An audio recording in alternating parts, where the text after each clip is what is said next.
Punjabi radio USA ਸੁਣ ਰਹੇ ਦੇਖ ਰਹੇ ਸਾਰੇ ਹੀ ਸਰੋਤਿਆਂ ਤੇ ਦਰਸ਼ਕਾਂ ਨੂੰ ਨਿੱਘੀ ਜੀ ਆਇਆਂ ਨੂੰ, ਸਭ ਨੂੰ ਪਿਆਰ ਭਰੀ ਸਤਿ ਸ੍ਰੀ ਅਕਾਲ।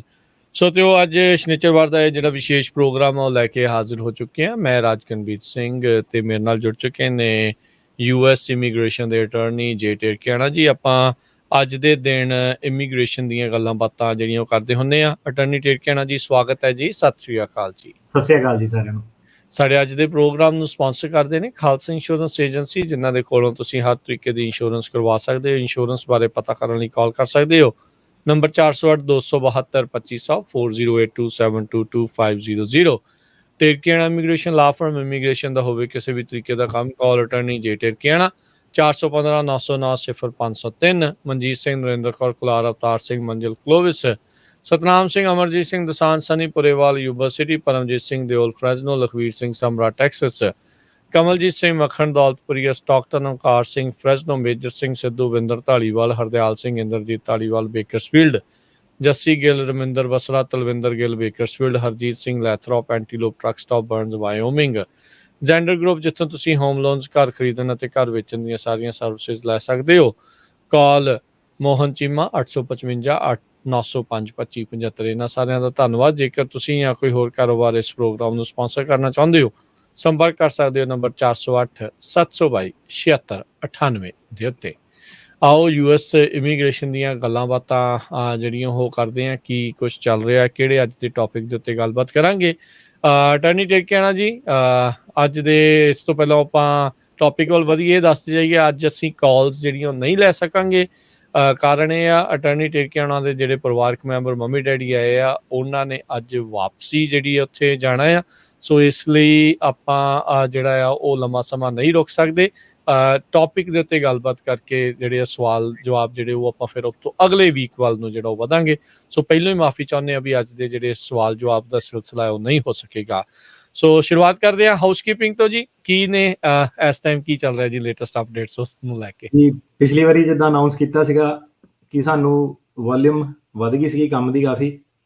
ਸੋ ਧੰਨਵਾਦੀ ਹਾਂ ਰੇਡੀਓ ਚੈਨਲ ਦੇ, ਸਭ ਤੋਂ ਪਹਿਲਾਂ ਦਰਸ਼ਕਾਂ ਦੇ, ਸੁਣਨ ਵਾਲਿਆਂ ਦੇ, ਜਿਨ੍ਹਾਂ ਨੇ ਅੱਗੇ ਆਪਣੇ ਰਿਸ਼ਤੇਦਾਰਾਂ ਨੂੰ ਰეკਮੈਂਡ ਕੀਤਾ। ਸੋ ਕਾਫੀ ਕੰਮ ਵੱਧ ਗਿਆ ਸੀਗਾ। ਸੋ ਵੈਰੀ ਐਪਰੀਸ਼ੀਏਟਿਵ ਜਿੰਨੀਆਂ ਵੀ ਓਪਰਚੁਨਿਟੀ ਮਿਲੀਆਂ ਰੇਡੀਓ ਕਰਕੇ, ਸੁਣਨ ਵਾਲਿਆਂ ਕਰਕੇ, ਸੋਸ਼ਲ ਮੀਡੀਆ ਵਾਲਿਆਂ ਕਰਕੇ। ਅਤੇ ਪਿਛਲੀ ਵਾਰੀ ਆਪਾਂ ਇਹ ਅਨਾਊਂਸ ਕੀਤਾ ਸੀਗਾ ਕਿ 2 ਹਫ਼ਤੇ ਦੀ ਜਿਹੜੀ ਪੌਜ਼ ਉਹ ਸਾਨੂੰ ਲਾਉਣੀ ਪਊਗੀ ਨਵੇਂ ਇਨਟੇਕ ਕੇਸਾਂ 'ਤੇ। ਸੋ ਅਜੇ ਵੀ ਉਹੀ ਸੀਨ ਆ। ਸੋ 2 ਹਫ਼ਤੇ ਹੋਰ ਜਿਹੜਾ ਨਵੇਂ ਕੇਸਾਂ ਦਾ ਇਨਟੇਕ ਆ ਉਹਨੂੰ ਥੋੜ੍ਹਾ ਜਿਹਾ ਸਲੋ ਡਾਊਨ ਕਰਨਾ ਪੈਣਾ। ਉਹਦਾ ਰੀਜ਼ਨ ਉਹੀ ਸੀਗਾ ਕਿ ਪੁਰਾਣੇ ਵਾਲਾ ਜਿਹੜਾ ਬੈਕਲੌਗ ਆ ਉਹ ਆਪਾਂ ਕਲੀਅਰ ਕਰ ਰਹੇ ਹਾਂ ਜੀ। ਅਤੇ ਰੀਜ਼ਨ ਬੜਾ ਸਿੰਪਲ ਆ ਕਿ ਮੈਂ ਵੀ ਇੰਨਾ ਐਂਟੀਸਪੇਟ ਨਹੀਂ ਕੀਤਾ ਸੀਗਾ ਕਿ ਇੰਨੀ ਛੇਤੀ ਇੰਨਾ ਜ਼ਿਆਦਾ ਕੰਮ ਵੱਧ ਜਾਊਗਾ। ਸਟਾਫਿੰਗ ਉਹਦੇ ਹਿਸਾਬ ਨਾਲ ਨਹੀਂ ਵੱਧ ਪਾਈ ਸੀਗੀ। ਸੋ ਹੁਣ ਜਿਹੜਾ ਬ੍ਰੇਕ ਲਿੱਤੀ ਹੈ, ਇਹਦਾ ਪਰਪਜ਼ ਇਹੀ ਸੀਗਾ ਕਿ ਜਿਹੜੀ ਨਵੀਂ ਸਟਾਫਿੰਗ ਆ ਉਹਨੂੰ ਥੋੜ੍ਹਾ ਚੰਗੇ ਤਰੀਕੇ ਨਾਲ ਜਿਹੜੀ ਟ੍ਰੇਨਿੰਗ ਹੋ ਜਾਵੇ। ਕੁਛ ਇੱਕ ਬੰਦੇ ਸੀਗੇ ਵਧੀਆ ਨਹੀਂ ਪਰਫੋਰਮ ਕਰ ਰਹੇ ਸੀਗੇ, ਉਹਨਾਂ ਨੂੰ ਕੱਢਣਾ ਪਿਆ। ਸੋ ਥੋੜ੍ਹਾ ਜਿਹਾ ਕੰਮ ਜਿਹੜਾ ਸੀਗਾ ਉੱਤੇ ਥੱਲੇ ਤਾਂ ਕਰਕੇ ਹੁੰਦਾ ਰਿਹਾ। ਹਰੇਕ ਬਿਜ਼ਨਸ ਦਾ ਜਿੱਦਾਂ ਸਟਾਫਿੰਗ ਦੀ ਪ੍ਰੋਬਲਮ ਆ, ਸਾਨੂੰ ਵੀ ਉਹੀ ਸੀਗੀ। ਪਰ ਇਹ ਆ ਕਿ ਕਾਫੀ ਵਧੀਆ ਬੰਦੇ ਹੁਣ ਜਿਹੜੇ ਐਡ ਕਰ ਲਏ ਆ, ਨਵੇਂ ਅਟਰਨੀਜ਼ ਐਡ ਕਰ ਲਏ ਆ। ਅਤੇ ਉਹਦਾ ਸਾਨੂੰ ਲੱਗਦਾ ਕਿ ਰਿਜ਼ਲਟ ਜਿਹੜਾ ਸਾਨੂੰ, ਕਿਉਂਕਿ ਆਉਂਦੇ ਜੁਆਇਨ ਕਰਦੇ ਸਾਰ ਕੋਈ ਵੀ ਬੰਦਾ ਪਰਫੋਰਮ ਨਹੀਂ ਕਰ ਪਾਉਂਦਾ, ਉਹਨੂੰ ਵੀ 2-3 ਹਫ਼ਤੇ ਜਿਹੜੇ ਟ੍ਰੇਨਿੰਗ ਦੇ ਜਿਹੜੇ ਲੱਗਦੇ ਆ ਜੀ। ਅਤੇ ਜੁਲਾਈ 18 ਤੋਂ ਬਾਅਦ ਜਿਹੜਾ ਨਵਾਂ ਇਨਟੇਕ ਜਿਹੜਾ ਦੁਬਾਰਾ ਕਰਨਾ ਸ਼ੁਰੂ ਕਰਾਂਗੇ। ਅਤੇ ਬਾਕੀ ਸਭ ਵਧੀਆ ਜੀ, ਸਾਰਾ ਕੁਛ ਠੀਕ ਠਾਕ ਚੱਲ ਰਿਹਾ। ਸੋ ਨਵੇਂ ਵਾਲੇ 'ਤੇ ਬਸ ਜਿਹੜੀ ਪੌਜ਼ ਸੀਗੀ, ਹੋਰ ਕੋਈ ਹਾਊਸਕੀਪਿੰਗ ਨਹੀਂ ਹੈਗਾ। ਅਤੇ ਪੰਜਾਬੀ ਸਪੀਕਰ ਜਿਹੜੇ ਸੀਗੇ ਉਹ ਕਾਫੀ ਕਲਾਇੰਟਸ ਦੀ ਕੰਪਲੇਨ ਰਹਿੰਦੀ ਸੀਗੀ, ਪੰਜਾਬੀ ਬੋਲਣ ਵਾਲਾ ਬੰਦਾ ਚਾਹੀਦਾ। ਅਤੇ ਹੁਣ ਸਪੈਸ਼ਲੀ ਜਿਹੜੇ ਪੰਜਾਬੀ ਬੋਲਣ ਵਾਲੇ ਆ, ਲਾਅ ਦੀ ਟ੍ਰੇਨਿੰਗ ਜਿਹਨਾਂ ਦੀ ਹੈਗੀ ਆ, 5-6 ਜਾਣੇ ਜਿਹੜੇ ਹੈਗੇ ਆ ਪੰਜਾਬੀ ਬੋਲਣ ਵਾਲੇ, ਜਿਹੜੇ ਨਵੀਂ ਐਡੀਸ਼ਨ ਜਿਹੜੀ ਆਪਾਂ ਕੀਤੀ ਆ। ਅਤੇ ਫਿਰ ਉਹਨੂੰ ਦੇਖਦੇ ਹਾਂ ਆਪਾਂ ਕਿੱਦਾਂ ਆਪਣਾ ਕੰਮ ਚੱਲਦਾ। ਸੋ ਧੰਨਵਾਦ ਜੀ ਸਾਰਿਆਂ ਦਾ ਪਹਿਲਾਂ ਤਾਂ ਸਾਡੇ ਨਾਲ ਜੁੜਨ ਲਈ, ਇੰਨੇ ਸਮੇਂ ਤੋਂ ਸਾਨੂੰ ਸੁਣਨ ਲਈ, ਪਿਆਰ ਦੇਣ ਲਈ, ਟਰਸਟ ਕਰਨ ਲਈ। ਅਤੇ ਆਪਣੇ ਵੱਲੋਂ ਪੂਰੀ ਕੋਸ਼ਿਸ਼ ਕੀਤੀ ਆ। ਥੋੜ੍ਹੇ ਬਹੁਤਿਆਂ ਦੇ ਨਹੀਂ ਕੇਸ ਲੈ ਸਕਦੇ। ਇੱਕ ਚੀਜ਼ ਇਹਦੇ ਵਿੱਚ ਮੈਂ ਮੈਨਸ਼ਨ ਕਰੂੰਗਾ ਕਿ ਜਿੱਦਾਂ ਹੁਣ ਆਪਾਂ ਅਨਾਊਂਸ ਕੀਤਾ ਸੀਗਾ ਕਿ ਨਹੀਂ ਲੈਣੇ ਨਵੇਂ ਕੇਸ, ਤਾਂ ਕੀ ਹੋ ਰਿਹਾ ਕਿ ਕਈ ਜਿਹੜੇ ਸੁਣਨ ਵਾਲੇ ਆ ਉਹ ਆਫਿਸ ਆ ਰਹੇ ਸਿੱਧਾ ਹੀ ਕਿ ਸਾਡਾ ਕੇਸ ਲੈ ਲਓ, ਕਿ ਉਹਨਾਂ ਨੂੰ ਲੱਗਦਾ ਕਿ ਆਫਿਸ ਆ ਕੇ ਸ਼ਾਇਦ ਕੇਸ ਲੈ ਲੈਣਗੇ। ਸੋ ਮੇਰੀ ਰਿਕੁਐਸਟ ਹੀ ਆ ਕਿ 18 ਤਰੀਕ ਤੱਕ ਸਾਨੂੰ ਟਾਈਮ ਦਿਓ, ਬਿਨਾਂ ਅਪੁਆਇੰਟਮੈਂਟ ਦੇ ਆਫਿਸ ਨਾ ਆਇਓ, ਕਿਉਂਕਿ ਕੰਮ ਜਿਹੜਾ ਬਿਜ਼ੀ ਚੱਲ ਰਿਹਾ। ਅਤੇ 18 ਤਰੀਕ ਤੋਂ ਬਾਅਦ ਜਿੱਦਾਂ ਮਰਜ਼ੀ ਹੈ ਨਾ ਆਪਣਾ ਕੰਮ ਖੋਲ੍ਹ ਜਾਣਾ, ਸਟਾਫ ਜਿਹੜਾ ਆ ਜਾਣਾ। ਸੋ ਮਾਫ਼ੀ ਚਾਹੁੰਦੇ ਹਾਂ ਜਿਹੜਾ ਹੁਣ ਸਾਨੂੰ ਕੇਸ ਮੋੜਨੇ ਪੈ ਰਹੇ ਆ। ਸੋ 18 ਤਰੀਕ ਤੋਂ ਬਾਅਦ ਆਪਾਂ ਕੇਸ ਫੜ ਸਕਦੇ ਹਾਂ। ਜੇ ਪਹਿਲਾਂ ਬੰਦਾ ਕੋਈ ਕੰਸਲਟੇਸ਼ਨ ਕਰ ਰਿਹਾ ਵਾ ਤਾਂ ਉਹਦਾ ਕੇਸ ਜੇ ਆਪਾਂ ਇਨਟੇਕ ਵੀ ਕਰ ਰਹੇ ਹਾਂ ਤਾਂ ਉਹਨੂੰ ਵੀ ਆਪਾਂ ਇਹੀ ਕਹਿ ਰਹੇ ਹਾਂ ਕਿ ਤੇਰਾ ਕੇਸ ਆਪਾਂ ਲੈ ਲੈਂਦੇ ਹਾਂ, ਪਰ ਆਪਾਂ ਜਿਹੜਾ ਸ਼ੁਰੂ ਆ ਕੰਮ ਉਹ 18 ਤਰੀਕ ਤੋਂ ਜਿਹੜਾ ਬਾਅਦ ਹੀ ਕਰਨਾ ਜੀ। ਸੋ ਇਹ ਨਾ ਸਮਝੋ ਵੀ ਕੰਮ ਨਹੀਂ ਜਿਹੜਾ ਉਹ ਹੈਗਾ ਸੋ ਬਿਜ਼ੀ ਆ। ਇਸ ਤੋਂ ਪਹਿਲਾਂ ਵੀ ਬੈਕਲੌਗ ਵੱਧਦਾ ਜਾਵੇ, ਜਿੱਦਾਂ ਆਪਾਂ ਦੇਖਦੇ ਹਾਂ USCIS ਦੇ ਵਿੱਚ, ਫਿਰ ਆਪਾਂ ਸਾਰੇ ਉਹਨਾਂ ਨੂੰ ਕਹਿੰਦੇ ਵੀ ਇਹ ਕੰਮ ਨਹੀਂ ਕਰਦੇ ਚੱਜ ਨਾਲ। ਸੋ ਅਟਰਨੀ ਟੇਰਕੀਆਣਾ ਹੁਣ ਇਹ ਨਹੀਂ ਚਾਹੁੰਦੇ ਵੀ ਤੁਹਾਨੂੰ ਜਿਹੜਾ ਇਸ ਹਿਸਾਬ ਦੇ ਨਾਲ ਸ਼ਿਕਾਇਤ ਦਾ ਮੌਕਾ ਮਿਲੇ। ਜਿਹੜਾ ਕੇਸ ਫੜਿਆ ਆ ਉਹਨੂੰ ਵਧੀਆ ਕੁਆਲਿਟੀ ਦੇ ਨਾਲ ਉਹ ਕਰਨਾ ਚਾਹੁੰਦੇ ਆ। ਸੋ ਪਲੀਜ਼ ਇਹਨਾਂ ਦੀ ਗੁਜ਼ਾਰਿਸ਼ ਨੂੰ ਜਿਹੜਾ ਤੁਸੀਂ ਸਮਝੋ। ਕੋਈ ਇਹ ਨਹੀਂ ਆ ਵੀ ਕਿਸੇ ਦਾ ਸਪੈਸੀਫਿਕ ਜਿਹੜਾ ਉਹ ਕੇਸ ਨਹੀਂ ਲੈਣਾ ਚਾਹੁੰਦੇ। 18 ਤਰੀਕ ਤੱਕ ਵੈਸੇ ਹੀ ਇਹਨਾਂ ਨੇ ਥੋੜ੍ਹਾ ਜਿਹਾ ਬੈਕਲੌਗ ਨੂੰ ਕਲੀਅਰ ਕਰਨ ਦੇ ਲਈ ਵਕਤ ਜਿਹੜਾ ਉਹ ਮੰਗਿਆ ਆ। ਸੋ ਜਿਉਂ ਸਟਾਫਿੰਗ ਜਿਹੜੀ ਇਹਨਾਂ ਦੀ ਪੂਰੀ ਹੁੰਦੀ ਜਾਊਗੀ ਸੋ ਉਹ ਮਸਲਾ ਜਿਹੜਾ ਹੱਲ ਹੋ ਜਾਊਗਾ, ਚੱਕਾ ਗੜਨਾ ਸ਼ੁਰੂ ਹੋ ਜਾਊਗਾ ਤੇ ਫਿਰ ਸਾਰਾ ਕੁਝ ਜਿਹੜਾ ਉਹ ਰਹਿਣਾ ਚੱਲੂਗਾ। ਸੋ ਤੁਸੀਂ ਜ਼ਰੂਰ ਸਾਥ ਦਿਓ ਜੀ ਸਾਰੇ ਜਾਣੇ। ਅਟਰਨੀ ਟੇਰਕੀਆਣਾ ਜੀ, ਇਸ ਤੋਂ ਪਹਿਲਾਂ ਆਪਾਂ ਟੌਪਿਕ ਵਧੀਏ। ਚਿਰਾਂ ਬਾਅਦ ਪਰਿਵਾਰ ਇਕੱਠਾ ਹੋਇਆ ਸੀ, ਸਾਰੇ ਜਾਣੇ ਸੀ। ਸੋ ਓਵਰਆਲ ਕਿੱਦਾਂ ਦਾ ਟਾਈਮ ਸਪੈਂਡ ਹੋਇਆ? ਸੋ ਜੇ ਕਿਉਂਕਿ ਸਾਰੇ ਜਾਣੇ ਜਾਣਨਾ ਚਾਹੁੰਦੇ ਆ ਹਰ ਇੱਕ ਚੀਜ਼ ਜਿਹੜੇ ਆ ਤੁਹਾਡੇ ਜਿਹੜੇ ਅਟਰਨੀ ਦੇ ਬਾਰੇ ਵੀ। ਜੀ ਵਧੀਆ ਰਿਲੈਕਸਿੰਗ ਸੀਗਾ, ਪਰਸਨਲ ਲੈਵਲ ਤੇ ਤਾਂ ਬਹੁਤ ਜ਼ਿਆਦਾ ਰਿਲੈਕਸਿੰਗ ਸੀਗਾ। ਤੇ ਘਰਦਿਆਂ ਨੂੰ ਇੰਨਾ ਟਾਈਮ ਦੇ ਨਹੀਂ ਪਾਏ। ਕੁਛ ਇੱਕ ਸਟਾਫ ਮੈਂਬਰ ਵੀ ਜਿਹੜੇ ਸੀਗੇ ਕਾਫੀ ਚਿਰਾਂ ਤੋਂ ਕੰਮ ਕਰਦੇ ਸੀਗੇ, ਪਤਾ ਹੀ ਅੰਮ੍ਰਿਤ ਜਿੱਦਾਂ ਸੀਗਾ ਉਹਦਾ ਜਿਹੜਾ ਕੰਮ ਸੀਗਾ ਉਹਨੂੰ ਉਹ ਛੱਡ ਕੇ ਚਲ ਗਿਆ ਸੀਗਾ।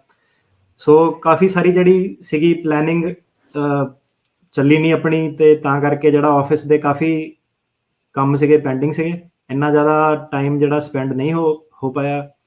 ਪਰ ਇਹ ਸੀਗਾ ਕਿ ਉਹਨਾਂ ਦੇ ਆਉਣ ਤੋਂ ਪਹਿਲਾਂ ਇੱਕ 4-5 ਜਿਹੜਾ ਮੈਕਸੀਕੋ ਦਾ ਟ੍ਰਿਪ ਜਿਹੜਾ ਲੱਗ ਗਿਆ ਉਹ ਕਾਫੀ ਮੈਮੋਰੇਬਲ ਸੀਗਾ। ਜੀ ਕਾਫੀ ਇੰਜੋਏ ਕੀਤਾ, ਉਹਦੇ ਵਿੱਚ ਰਿਲੈਕਸ ਵੀ ਕੀਤਾ। ਤੇ ਉਹ ਹੁਣ ਇੱਦਾਂ ਕਿ ਜਿੱਦਾਂ ਦੇਖੋ 2 ਸਾਲ ਹੋ ਗਏ ਹੈ ਨਾ ਸਾਨੂੰ ਪ੍ਰੋਗਰਾਮ ਕਰਦੇ ਹੋਏ ਜੀ। ਇਹ ਹੁਣ ਕੀ ਹੈ ਕਿ ਆਪਣਾ ਵੀ ਕੰਮ ਜਿਹੜਾ ਪੀਕ ਤੇ ਪਹੁੰਚਿਆ ਪਿਆ ਸਾਰਾ। ਉਦੋਂ ਗੇਟ ਬੰਦ ਸੀਗੇ, ਹੁਣ ਲੋਕੀ ਕਾਫੀ ਜਿਹੜੀ ਵੋਲੀਅਮ ਦੇ ਵਿੱਚ ਆਉਣਾ ਸ਼ੁਰੂ ਹੋਏ ਆ। ਪ੍ਰੋਗਰਾਮ ਵੀ ਆਪਣਾ ਕਾਫੀ ਚਿਰ ਤੋਂ ਸੁਣ ਰਹੇ ਆ, ਸਾਡੇ ਨਾਲ ਜੁੜੇ ਹੋਏ ਆ। ਤਾਂ ਇੱਕ ਅੰਡਰਸਟੈਂਡਿੰਗ ਸੀਗੀ, ਘਰਦਿਆਂ ਨੂੰ ਵੀ ਪਤਾ ਹੀ ਸੀਗਾ ਕਿ ਹੁਣ ਇਹ ਜਿਹੜਾ ਕੰਮ ਆ ਚੱਲਿਆ ਹੋਇਆ ਇਹਨੂੰ ਪੌਜ਼ ਨਹੀਂ ਕੀਤਾ ਜਾ ਸਕਦਾ ਇਸ ਵੇਲੇ। ਸੋ ਮਿਕਸ ਬੈਗ ਸੀਗਾ, ਪਰ ਓਵਰਆਲ ਵਧੀਆ ਰਿਹਾ। ਘਰ ਦੇ ਸੀਗੇ, ਬੰਦੇ ਦੀ ਸੇਵਾ ਹੋ ਜਾਂਦੀ ਆ, ਵੇਟ ਗੇਨ ਹੋ ਜਾਂਦਾ ਥੋੜ੍ਹਾ ਜਿਹਾ ਖਾਣਾ ਪੀਣਾ ਖਾ ਕੇ ਘਰਦਿਆਂ ਦੇ ਹੱਥਾਂ ਦਾ। ਤੇ ਓਵਰਆਲ ਵਧੀਆ ਨਜ਼ਾਰੇਦਾਰ ਐਕਸਪੀਰੀਅੰਸ ਸੀਗਾ। ਤੇ ਹੁਣ ਬੈਕ ਟੂ ਦਾ ਗ੍ਰਾਈਂਡ। ਚਲੋ ਜੀ, ਇਹ ਚੱਕਾ ਜਿਹੜਾ ਨਾਲ ਦੇ ਨਾਲ ਗਿਰਦਾ ਰਹਿਣਾ ਆ। ਤੇ ਅਟਰਨੀ ਟੇਰਕੀਆਣਾ ਜੀ, ਅੱਜ ਦਾ ਆਪਾਂ ਕਿਹੜੇ ਟੌਪਿਕ ਦੇ ਉੱਤੇ ਡਿਸਕਸ਼ਨ ਕਰਨ ਜਾ ਰਹੇ ਹਾਂ? ਸੋ ਜੀ ਕਾਫੀ ਜਦੋਂ ਆਪਾਂ ਸ਼ੋਅ ਕਰ ਰਹੇ ਹੋਈਦਾ ਵਿੱਚ ਕਾਫੀ ਮੈਸੇਜ ਆਉਂਦੇ ਆ ਯੂ ਵੀਜ਼ਾ ਦੇ, ਸਪੈਸ਼ਲੀ ਆਪਣੇ ਫੇਸਬੁੱਕ ਦਾ ਜਿਹੜਾ ਰੇਡੀਓ ਦਾ ਲਾਈਵ ਚੱਲਦਾ, ਟਿਕਟੌਕ ਦਾ ਜਿਹੜਾ ਚੱਲਦਾ। ਤੇ ਯੂ ਵੀਜ਼ਾ ਬਾਰੇ ਕਹਿੰਦੇ ਦੱਸੋ ਕੁਛ, ਤੇ ਬੇਸਿਕ ਜਿਹਾ ਸਵਾਲ ਜਿੱਦਾਂ ਪੁੱਛਦੇ ਆ। ਸੋ ਇਹ ਹੈ ਕਿ ਯੂ ਵੀਜ਼ਾ ਬਾਰੇ ਆਪਾਂ ਪਹਿਲਾਂ ਵੀ ਡਿਸਕਸ਼ਨ ਕੀਤੀ ਸੀਗੀ। ਤਾਂ ਜਿਹਨਾਂ ਨੇ ਆਲਰੇਡੀ ਸੁਣਿਆ ਹੋਇਆ ਉਹਨਾਂ ਨੂੰ ਥੋੜ੍ਹੀ ਜਿਹੀ ਹੋਰ ਨੌਲੇਜ ਮਿਲ ਜੂਗੀ, ਥੋੜ੍ਹਾ ਜਿਹਾ ਹੋਰ ਇਨਫੋਰਮੇਸ਼ਨ ਮਿਲ ਜੂਗੀ। ਜਿਹਨਾਂ ਨੂੰ ਬਿਲਕੁਲ ਹੀ ਨਹੀਂ ਯੂ ਵੀਜ਼ਾ ਦਾ ਪਤਾ ਉਹਨਾਂ ਨੂੰ ਯੂ ਵੀਜ਼ਾ ਦੇ ਜਿਹੜੇ ਕਨਸੈਪਟਸ ਆ ਕਿ ਯੂ ਵੀਜ਼ਾ ਹੈ ਕੀ ਚੀਜ਼ ਆ, ਕਿਹੜੇ ਲੋਕਾਂ ਨੂੰ ਇਹ ਫਾਇਦਾ ਕਰ ਸਕਦਾ। ਸੋ ਕਈਆਂ ਨੂੰ ਪਤਾ ਨਹੀਂ ਨਾ, ਤਾਂ ਆਪਣਾ ਪ੍ਰੋਗਰਾਮ ਸੁਣ ਕੇ ਵੀ ਕਾਫੀ ਲੋਕਾਂ ਨੇ ਕੰਟੈਕਟ ਕੀਤਾ ਕਿ ਮੈਂ ਤਾਂ ਐਲੀਜੀਬਲ ਸੀਗਾ 5 ਸਾਲ ਪਹਿਲਾਂ, ਮੇਰਾ ਤਾਂ ਗ੍ਰੀਨ ਕਾਰਡ ਆ ਜਾਣਾ ਸੀਗਾ, ਮੈਨੂੰ ਪਤਾ ਨਹੀਂ ਸੀਗਾ, ਕਿਸੇ ਨੇ ਦੱਸਿਆ ਨਹੀਂ। ਸੋ ਯੂ ਵੀਜ਼ੇ ਬਾਰੇ ਜਿਹੜੀ ਆਪਾਂ ਉਹ ਗੱਲ ਕਰਾਂਗੇ ਜੀ। ਸੋ ਫਿਰ ਕਰ ਦਿਓ ਜੀ ਸ਼ੁਰੂ। ਫਿਰ ਯੂ ਵੀਜ਼ਾ ਕੀ ਆ, ਕੀ ਕੌਣ ਇਸ ਦੇ ਅੰਡਰ ਆਉਂਦਾ, ਕੀ ਹੈਗਾ ਆ?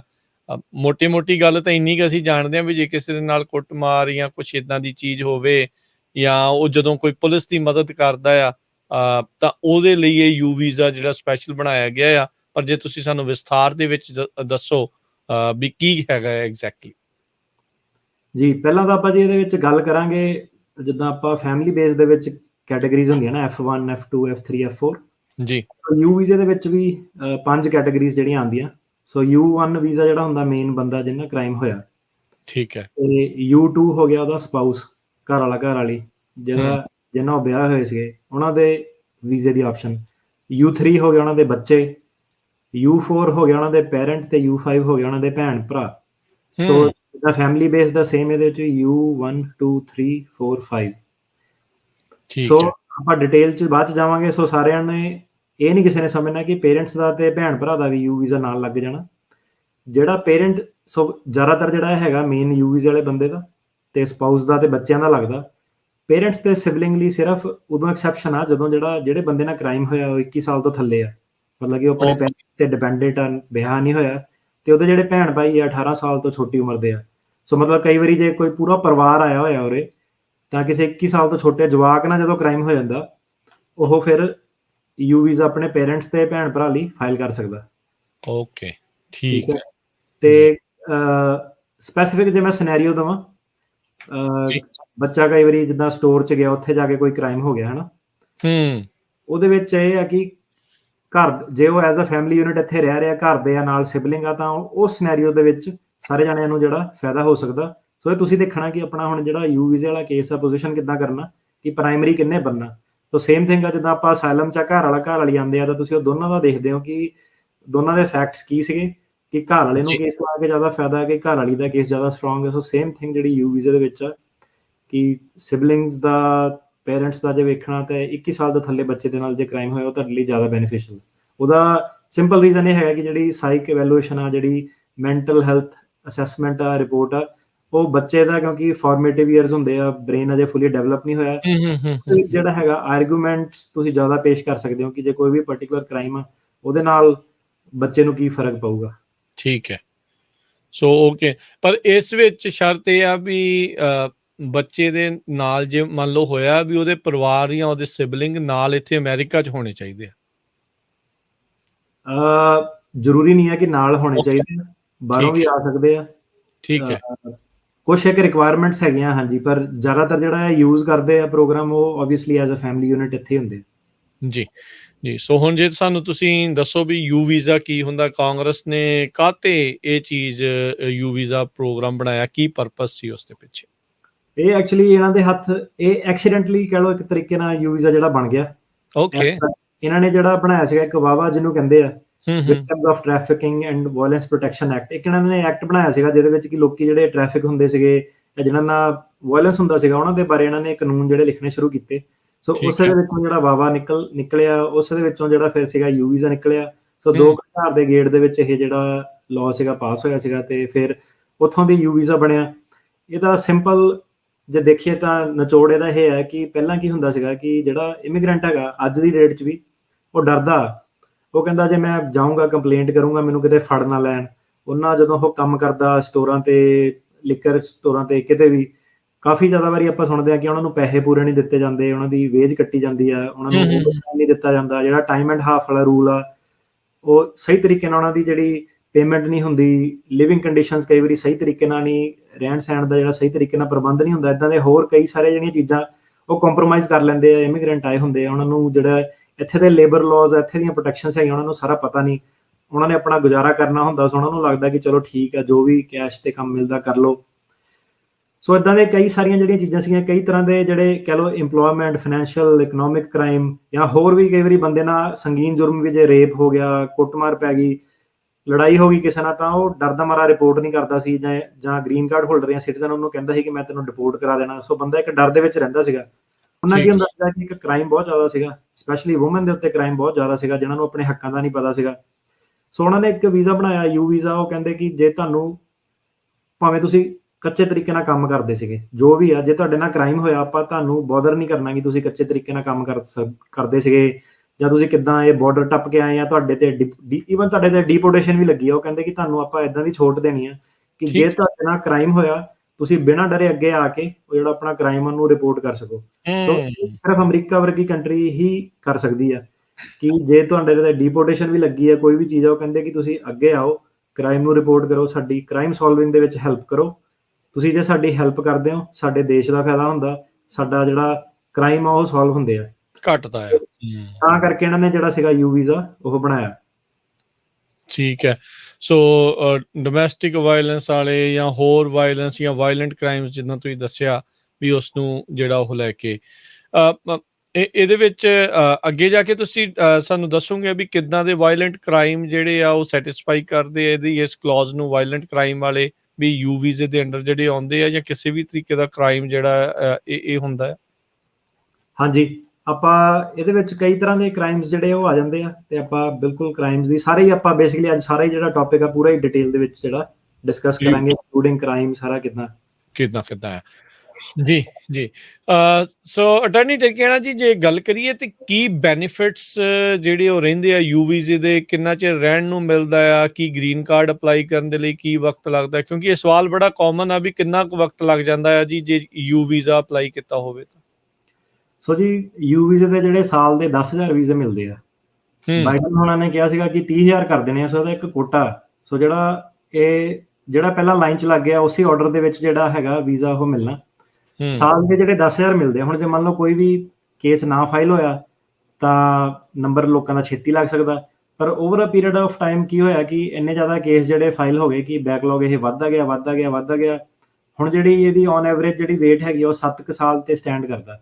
ਹੁਣ ਜੇ ਬਾਈਡਨ ਹੋਣੀ ਇਹਨੂੰ ਵਧਾ ਕੇ 30,000 ਵੀਜ਼ੇ ਕਰ ਦੇਣ ਤਾਂ ਇਹ ਘੱਟ ਕੇ 4 ਸਾਲ ਵੀ ਰਹਿ ਸਕਦੀ ਹੈ। ਸੋ ਕਈ ਵਾਰੀ ਵਧੀਆ ਟਾਈਮ ਸੀਗੇ ਜਿਹੜੇ ਲੋਕੀ ਹਨਾ ਈਜ਼ੀਲੀ ਉਹਨਾਂ ਨੂੰ ਜਿੱਦਾਂ ਯੂ ਵੀਜ਼ਾ ਮਿਲ ਜਾਂਦਾ ਸੀਗਾ, ਫਿਰ ਅੱਗੇ ਗ੍ਰੀਨ ਕਾਰਡ ਦਾ ਰਾਹ ਖੁੱਲ ਜਾਂਦਾ ਸੀਗਾ। ਸੋ ਹੁਣ ਇਹ ਔਨ ਐਵਰੇਜ 7 ਸਾਲ ਤੇ ਸਟੈਂਡ ਕਰਦਾ। ਜਦੋਂ ਤੁਹਾਡਾ ਯੂ ਵੀਜ਼ਾ ਜੇ ਅਪਰੂਵ ਹੋ ਗਿਆ ਤਾਂ 4 ਸਾਲ ਲਈ ਤੁਹਾਨੂੰ ਯੂ ਵੀਜ਼ਾ ਮਿਲਦਾ। ਠੀਕ ਹੈ। ਇਹ 4 ਸਾਲ ਚੋਂ 3 ਸਾਲ ਤੁਸੀਂ ਇੱਥੇ ਅਮਰੀਕਾ ਦੇ ਵਿੱਚ ਰਹਿਣਾ ਤੇ 90 ਦਿਨ ਤੋਂ ਵੱਧ ਤੁਸੀਂ ਜਿਹੜਾ ਬਾਹਰ ਟ੍ਰਿਪ ਨਹੀਂ ਲੈ ਸਕਦੇ। ਸੋ ਮਤਲਬ ਕਿ ਤੁਸੀਂ ਮੈਜੋਰਟੀ ਆਫ ਟਾਈਮ ਜਿਹੜਾ ਆਪਣਾ ਇੱਥੇ ਸਪੈਂਡ ਕਰਨਾ। ਜਦੋਂ ਤੁਹਾਡੇ 3 ਸਾਲ ਹੋ ਗਏ ਤੁਸੀਂ ਉਸ ਤੋਂ ਬਾਅਦ ਗ੍ਰੀਨ ਕਾਰਡ ਅਪਲਾਈ ਕਰ ਸਕਦੇ ਆ। ਠੀਕ ਹੈ। ਸੋ 7 ਸਾਲ ਤੁਸੀਂ ਉਹ ਲਾ ਲਓ, ਫਿਰ 3 ਸਾਲ ਤੁਸੀਂ ਰਹਿਣਾ, 10 ਸਾਲ ਦਾ ਗੇੜ ਲਾ ਲਓ ਕਿ 10 ਸਾਲ ਬਾਅਦ ਤੁਸੀਂ ਗ੍ਰੀਨ ਕਾਰਡ ਫਾਈਲ ਕਰਨ ਲਈ ਐਲੀਜੀਬਲ ਹੋ ਜਾਂਦੇ ਹੋ। ਸਾਲ 1.5 ਸਾਲ ਤੁਹਾਨੂੰ ਗ੍ਰੀਨ ਕਾਰਡ ਲਈ ਲੱਗਦਾ ਤੇ ਦੈਟਸ ਇਟ। ਫਿਰ ਉਸ ਤੋਂ ਬਾਅਦ ਤੁਹਾਡਾ ਜਿਹੜਾ ਸਿਟੀਜ਼ਨਸ਼ਿਪ ਦਾ ਵੀ ਰਾਹ ਜਿਹੜਾ ਉਹ ਖੁੱਲ ਜਾਂਦਾ।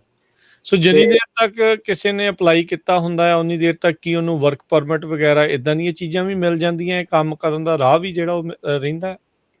ਜੀ ਬਿਲਕੁਲ, ਤੁਸੀਂ ਨਾਲ ਅਪਲਾਈ ਕਰ ਸਕਦੇ ਹੋ। ਸੋ ਪਹਿਲਾਂ ਰੂਲ ਕੀ ਹੁੰਦਾ ਸੀਗਾ, ਉਹ ਕਹਿੰਦੇ ਕਿ ਪਹਿਲਾਂ ਯੂ ਵੀਜ਼ਾ ਤੁਹਾਡਾ ਅਪਰੂਵ ਕਰਨਾ ਆਪਾਂ ਉਹਨੂੰ ਉਹ 5 ਸਾਲ ਲਾ ਦਿੰਦੇ ਸੀਗੇ। ਡੈਫਰਡ ਐਕਸ਼ਨ ਕਹਿੰਦੇ ਸੀਗੇ ਕਿ ਤੁਹਾਡਾ ਆਪਾਂ ਅਪਰੂਵ ਕਰ ਦੇਣਾ, ਪਰ ਤੁਹਾਨੂੰ ਯੂ ਵੀਜ਼ਾ ਮਿਲਣਾ ਨਹੀਂ ਜਦ ਤੱਕ ਤੁਹਾਡਾ ਨੰਬਰ ਨਹੀਂ ਆਉਂਦਾ ਲਾਈਨ ਦੇ ਵਿੱਚ। ਓਕੇ। ਬਾਈਡਨ ਹੋਣਾ ਨੇ ਆ ਕੇ ਕੀ ਚੇਂਜ ਕੀਤਾ ਕਿ ਉਹ ਕਹਿੰਦੇ ਕਿ ਆਪਾਂ ਜਿਹੜੇ ਵਰਕ ਪਰਮਿਟ ਆ ਯੂ ਵੀਜ਼ਾ ਦੇ ਉਹ ਛੇਤੀ ਦੇਣੇ ਸ਼ੁਰੂ ਕਰ ਦੇਣੇ ਆ। ਠੀਕ ਹੈ। ਉਹ ਛੇਤੀ ਜਿਹੜਾ ਉਹਦਾ ਹੈਗਾ ਉਹਦੀ ਅਜੇ ਤੱਕ ਕਿਸੇ ਨੂੰ ਸਮਝ ਨਹੀਂ ਲੱਗੀ ਕਿ ਛੇਤੀ ਉਹ ਕਿਹਨੂੰ ਕਹਿੰਦਾ। ਸੋ ਪਹਿਲਾਂ ਤਾਂ ਇਦਾਂ ਲੱਗਦਾ ਸੀਗਾ ਕਿ ਜਿੱਦਾਂ ਹੁਣੇ 3-4 ਮਹੀਨਿਆਂ 'ਚ ਦੇ ਦੇਣੇ ਆ। ਸੋ ਇਹੋ ਜਿਹਾ ਨਹੀਂ ਕੁਛ ਹੈਗਾ। ਸੋ ਮੋਰ ਲਾਈਕ ਕਿ ਤੁਸੀਂ ਨਾਲ ਫਾਈਲ ਕਰ ਸਕਦੇ ਹੋ। ਬਿਲਕੁਲ ਸਾਨੂੰ ਹੁਣ ਜਿਹੜਾ 4-5 ਸਾਲ ਡੈਫਰਡ ਐਕਸ਼ਨ ਦੀ ਵੇਟ ਕਰਨ ਦੀ ਲੋੜ ਨਹੀਂ। ਸਾਲ 2 ਸਾਲ ਦੇ ਅੰਦਰ ਤੁਹਾਡਾ ਜਿਹੜਾ ਵਰਕ ਪਰਮਿਟ ਉਹ ਆ ਸਕਦਾ।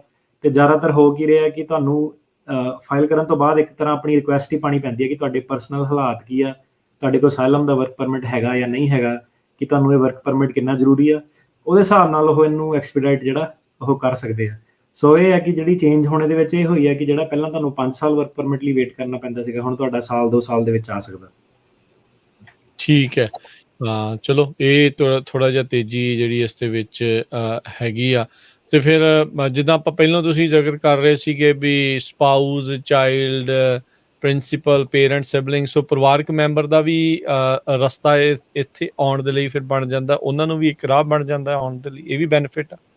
ਜੀ ਬਿਲਕੁਲ। ਸੋ ਜਿਹੜੇ ਤਾਂ ਪਰਿਵਾਰਕ ਮੈਂਬਰ ਇੱਥੇ ਹੀ ਸੀਗੇ, ਮਤਲਬ ਜੇ ਆਲਰੇਡੀ ਕੋਈ ਵਿਆਹਿਆ ਹੋਇਆ ਤੇ ਬੱਚੇ ਉਹਦੇ ਸੀਗੇ ਐਟ ਦਾ ਟਾਈਮ ਜਦੋਂ ਉਹਨੇ ਯੂ ਵੀਜ਼ਾ ਕ੍ਰਾਈਮ ਉਹਨਾਂ ਹੋਇਆ ਤੇ ਯੂ ਵੀਜ਼ਾ ਫਾਈਲ ਕਰਨ ਤੋਂ ਪਹਿਲਾਂ, ਉਹ ਵਾਲੇ ਜਿਹੜੇ ਪਰਿਵਾਰਕ ਮੈਂਬਰ ਆ ਉਹਨਾਂ ਨੇ ਤਾਂ ਨਾਲ ਹੀ ਜਿਹੜਾ ਹੈਗਾ ਫਾਈਲ ਕਰ ਦੇਣਾ।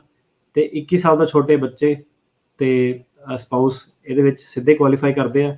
ਤੇ ਜਿਹੜੀ ਆਪਾਂ ਗੱਲ ਦੱਸੀ ਸੀ ਕਿ ਜਿਹਨਾਂ ਕ੍ਰਾਈਮ ਹੋਇਆ ਜੇ ਉਹਦੀ ਉਮਰ 21 ਸਾਲ ਤੋਂ ਛੋਟੀ ਆ ਤੇ ਉਹਦੇ ਘਰ ਦੇ ਵੀ ਕੁਆਲੀਫਾਈ ਕਰਦੇ ਆ, ਤੇ ਜਿਹੜੇ ਉਹਦੇ ਭੈਣ ਭਰਾ ਨੇ 18 ਸਾਲ ਤੋਂ ਛੋਟੀ ਉਮਰ ਦੇ ਉਹ ਵੀ ਕੁਆਲੀਫਾਈ ਕਰਦੇ ਆ। ਠੀਕ ਹੈ। ਸੋ ਇਹ ਪ੍ਰੋਸੈਸ ਫਿਰ ਕਿੱਦਾਂ ਰਹਿੰਦਾ? ਸੌਰੀ, ਇਸ ਤੋਂ ਪਹਿਲਾਂ ਆਪਾਂ ਪ੍ਰੋਸੈਸ ਦੇ ਵੱਲ ਨੂੰ ਵਧੀਏ।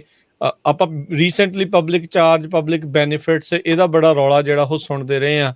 ਯੂ ਵੀਜ਼ੇ ਵਾਲੇ ਕੀ ਇਸ ਚੀਜ਼ ਦੇ ਲਈ ਐਲੀਜੀਬਲ ਰਹਿੰਦੇ ਆ ਕਿ ਉਹਨਾਂ ਨੂੰ ਵੀ ਇਸ ਚੀਜ਼ ਤੋਂ ਛੋਟ ਆ, ਇਹ ਲੈ ਸਕਦੇ ਆ ਕਿ ਨਹੀਂ?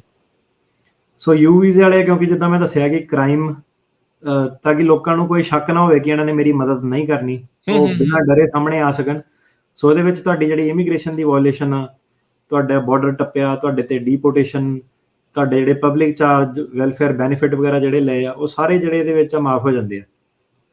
ਪਰ ਹਰੇਕ ਚੀਜ਼ ਦਾ ਪ੍ਰੋਸੈਸ ਆ। ਜਿਹੜੀ ਚੀਜ਼ ਨਹੀਂ ਮਾਫ ਹੁੰਦੀ ਉਹ ਹੈਗੀ ਮਿਸ ਰਿਪਰੈਜ਼ੈਂਟੇਸ਼ਨ ਜਾਂ ਇਮੀਗ੍ਰੇਸ਼ਨ ਫਰਾਡ। ਉਹ ਚੀਜ਼ਾਂ ਨਹੀਂ ਮਾਫ ਹੁੰਦੀਆਂ ਓਬਵੀਅਸਲੀ। ਬਾਕੀ ਜਿਹੜਾ ਵੀ ਨਾਰਮਲ ਜਿਹੜੀਆਂ ਤੁਹਾਡੀਆਂ ਸਟੈਂਡਰਡ ਜਿਹੜੀਆਂ ਬਾਰਸ ਹੈਗੀਆਂ ਕਿ ਆ ਨਹੀਂ ਸਕਦਾ ਬੰਦਾ, ਇਨਐਡਮਿਸਿਬਲ ਆ, ਬਾਰਡਰ ਕ੍ਰਾਸ ਕੀਤਾ ਸੀਗਾ, ਕਿਸੇ ਹੋਰ ਤਰੀਕੇ ਨਾਲ ਨਹੀਂ ਪੱਕਾ ਹੋ ਸਕਦਾ। ਸੋ ਯੂ ਵੀਜ਼ਾ ਇਹ ਹੈ ਕਿ ਤੁਹਾਨੂੰ ਉੱਤੋਂ ਰਾਹਤ ਦਿਲਾ ਦਿੰਦਾ। ਈਵਨ ਤੁਸੀਂ ਦੇਖੋ ਕਿ ਬਾਰਡਰ ਟੱਪਿਆ ਬੰਦਾ US ਸਿਟੀਜ਼ਨ ਨਾਲ ਵੀ ਵਿਆਹ ਕਰਾ ਕੇ ਪੱਕਾ ਨਹੀਂ ਹੋ ਸਕਦਾ, ਪਰ ਯੂ ਵੀਜ਼ੇ ਦੇ ਥਾਣੀ ਉਹ ਪੱਕਾ ਹੋ ਸਕਦਾ ਭਾਵੇਂ ਬਾਰਡਰ ਟੱਪ ਗਿਆ ਹੋਵੇ। ਦੇਖੋ ਸੋ ਬਿਲਕੁਲ ਇਹ ਵਾਹ ਕਰਦੇ ਕਰਦੇ ਇਹ ਯੂ ਵੀਜ਼ਾ ਉਸ ਦੇ ਵਿੱਚੋਂ ਜਿਹੜਾ ਇਹ ਨਿਕਲਿਆ ਆ। ਤੁਸੀਂ ਗੱਲ ਕਰ ਰਹੇ ਸੀ ਵੀ ਕਈ ਵਾਰੀ ਬੰਦਾ ਸਟੋਰ ਤੇ ਕੰਮ ਕਰਦਾ, ਸਟੋਰ ਤੇ ਕੰਮ ਕਰਦੇ ਹੋਏ ਇਹਨਾਂ ਦੇ ਮਲਟੀਪਲ ਜਿਹੜੇ ਆ ਤੁਹਾਡੇ ਨਾਲ ਕ੍ਰਾਈਮ ਜਿਹੜੇ ਕਈ ਵਾਰੀ ਹੋ ਜਾਂਦੇ ਆ, ਕੀ ਅਜਿਹੇ ਕੇਸ ਦੇ ਵਿੱਚ ਪਹਿਲੀ ਵਾਰੀ ਅਪਲਾਈ ਕੀਤਾ ਜੀ ਉਸ ਤੋਂ ਬਾਅਦ ਦੇ ਵਿੱਚ ਦੁਬਾਰਾ ਕਿਸੇ ਦੇ ਨਾਲ ਇਦਾਂ ਦਾ ਕੋਈ ਕ੍ਰਾਈਮ ਹੋ ਜਾਂਦਾ ਆ, ਮੁੜ ਦੁਬਾਰਾ ਹੋ ਜਾਂਦਾ ਆ, ਕੀ ਇਦਾਂ ਦੇ ਕੇਸ ਦੇ ਵਿੱਚ ਉਸ ਨੂੰ ਫੜਾਉਣ ਦੇ ਲਈ ਜੀ ਉਹ ਮਦਦ ਕਰਦਾ, ਕੀ ਉਸ ਕੇਸ ਸਟਰੋਂਗ ਬਣਦਾ ਆ, ਕੀ ਹੁੰਦਾ ਆ ਇਸ ਚੀਜ਼ ਦਾ ਵੀ ਅਸਰ ਪੈਂਦਾ ਚੱਲ ਰਹੇ ਕੇਸ ਦੇ ਉੱਤੇ? ਜਿੱਦਾਂ ਤੁਸੀਂ ਪੁੱਛ ਰਹੇ ਹੋ ਕਿ ਇੱਕ ਹਾਦਸਾ ਕਿਸੇ ਨਾਲ ਹੋਇਆ, ਜੇ ਦੁਬਾਰਾ ਉਹਨਾਂ ਫੇਰ ਕੋਈ ਉਦਾਂ ਦਾ ਹਾਦਸਾ ਹੋ ਹਾਂਜੀ ਹਾਂਜੀ ਜੀ ਹਾਂਜੀ, ਉਹਨਾਂ ਨੂੰ ਰეკਮੈਂਡੇਸ਼ਨ ਇਹੀ ਹੁੰਦੀ ਹੈ ਕਿ ਤੁਸੀਂ ਦੁਬਾਰਾ ਪੁਲਿਸ ਨੂੰ ਰਿਪੋਰਟ ਕਰੋ। ਤੇ ਹੁਣ ਕ੍ਰਾਈਮ ਦੇ ਵਿੱਚ ਏਦਾਂ ਹੁੰਦਾ ਕਿ ਜਿਹੜੀ ਸਰਕਾਰ ਆ ਉਹਨੇ ਤਾਂ ਆਪਣੇ ਕ੍ਰਾਈਮ ਡਿਫਾਈਨ ਕਰਤੇ ਕਿ armed robbery, felonious assault, unlawful criminal restraint, ਏਦਾਂ ਦੇ ਜਿਹੜੇ ਸੰਗੀਨ ਜੁਰਮ ਉਹ ਹੋਣੇ ਚਾਹੀਦੇ ਆ। ਸਿੰਪਲ ਜਿਹੜਾ ਥੱਪੜ ਮੁੱਕੇ ਦਾ ਯੂ ਵੀਜ਼ਾ ਨਹੀਂ ਬਣਦਾ।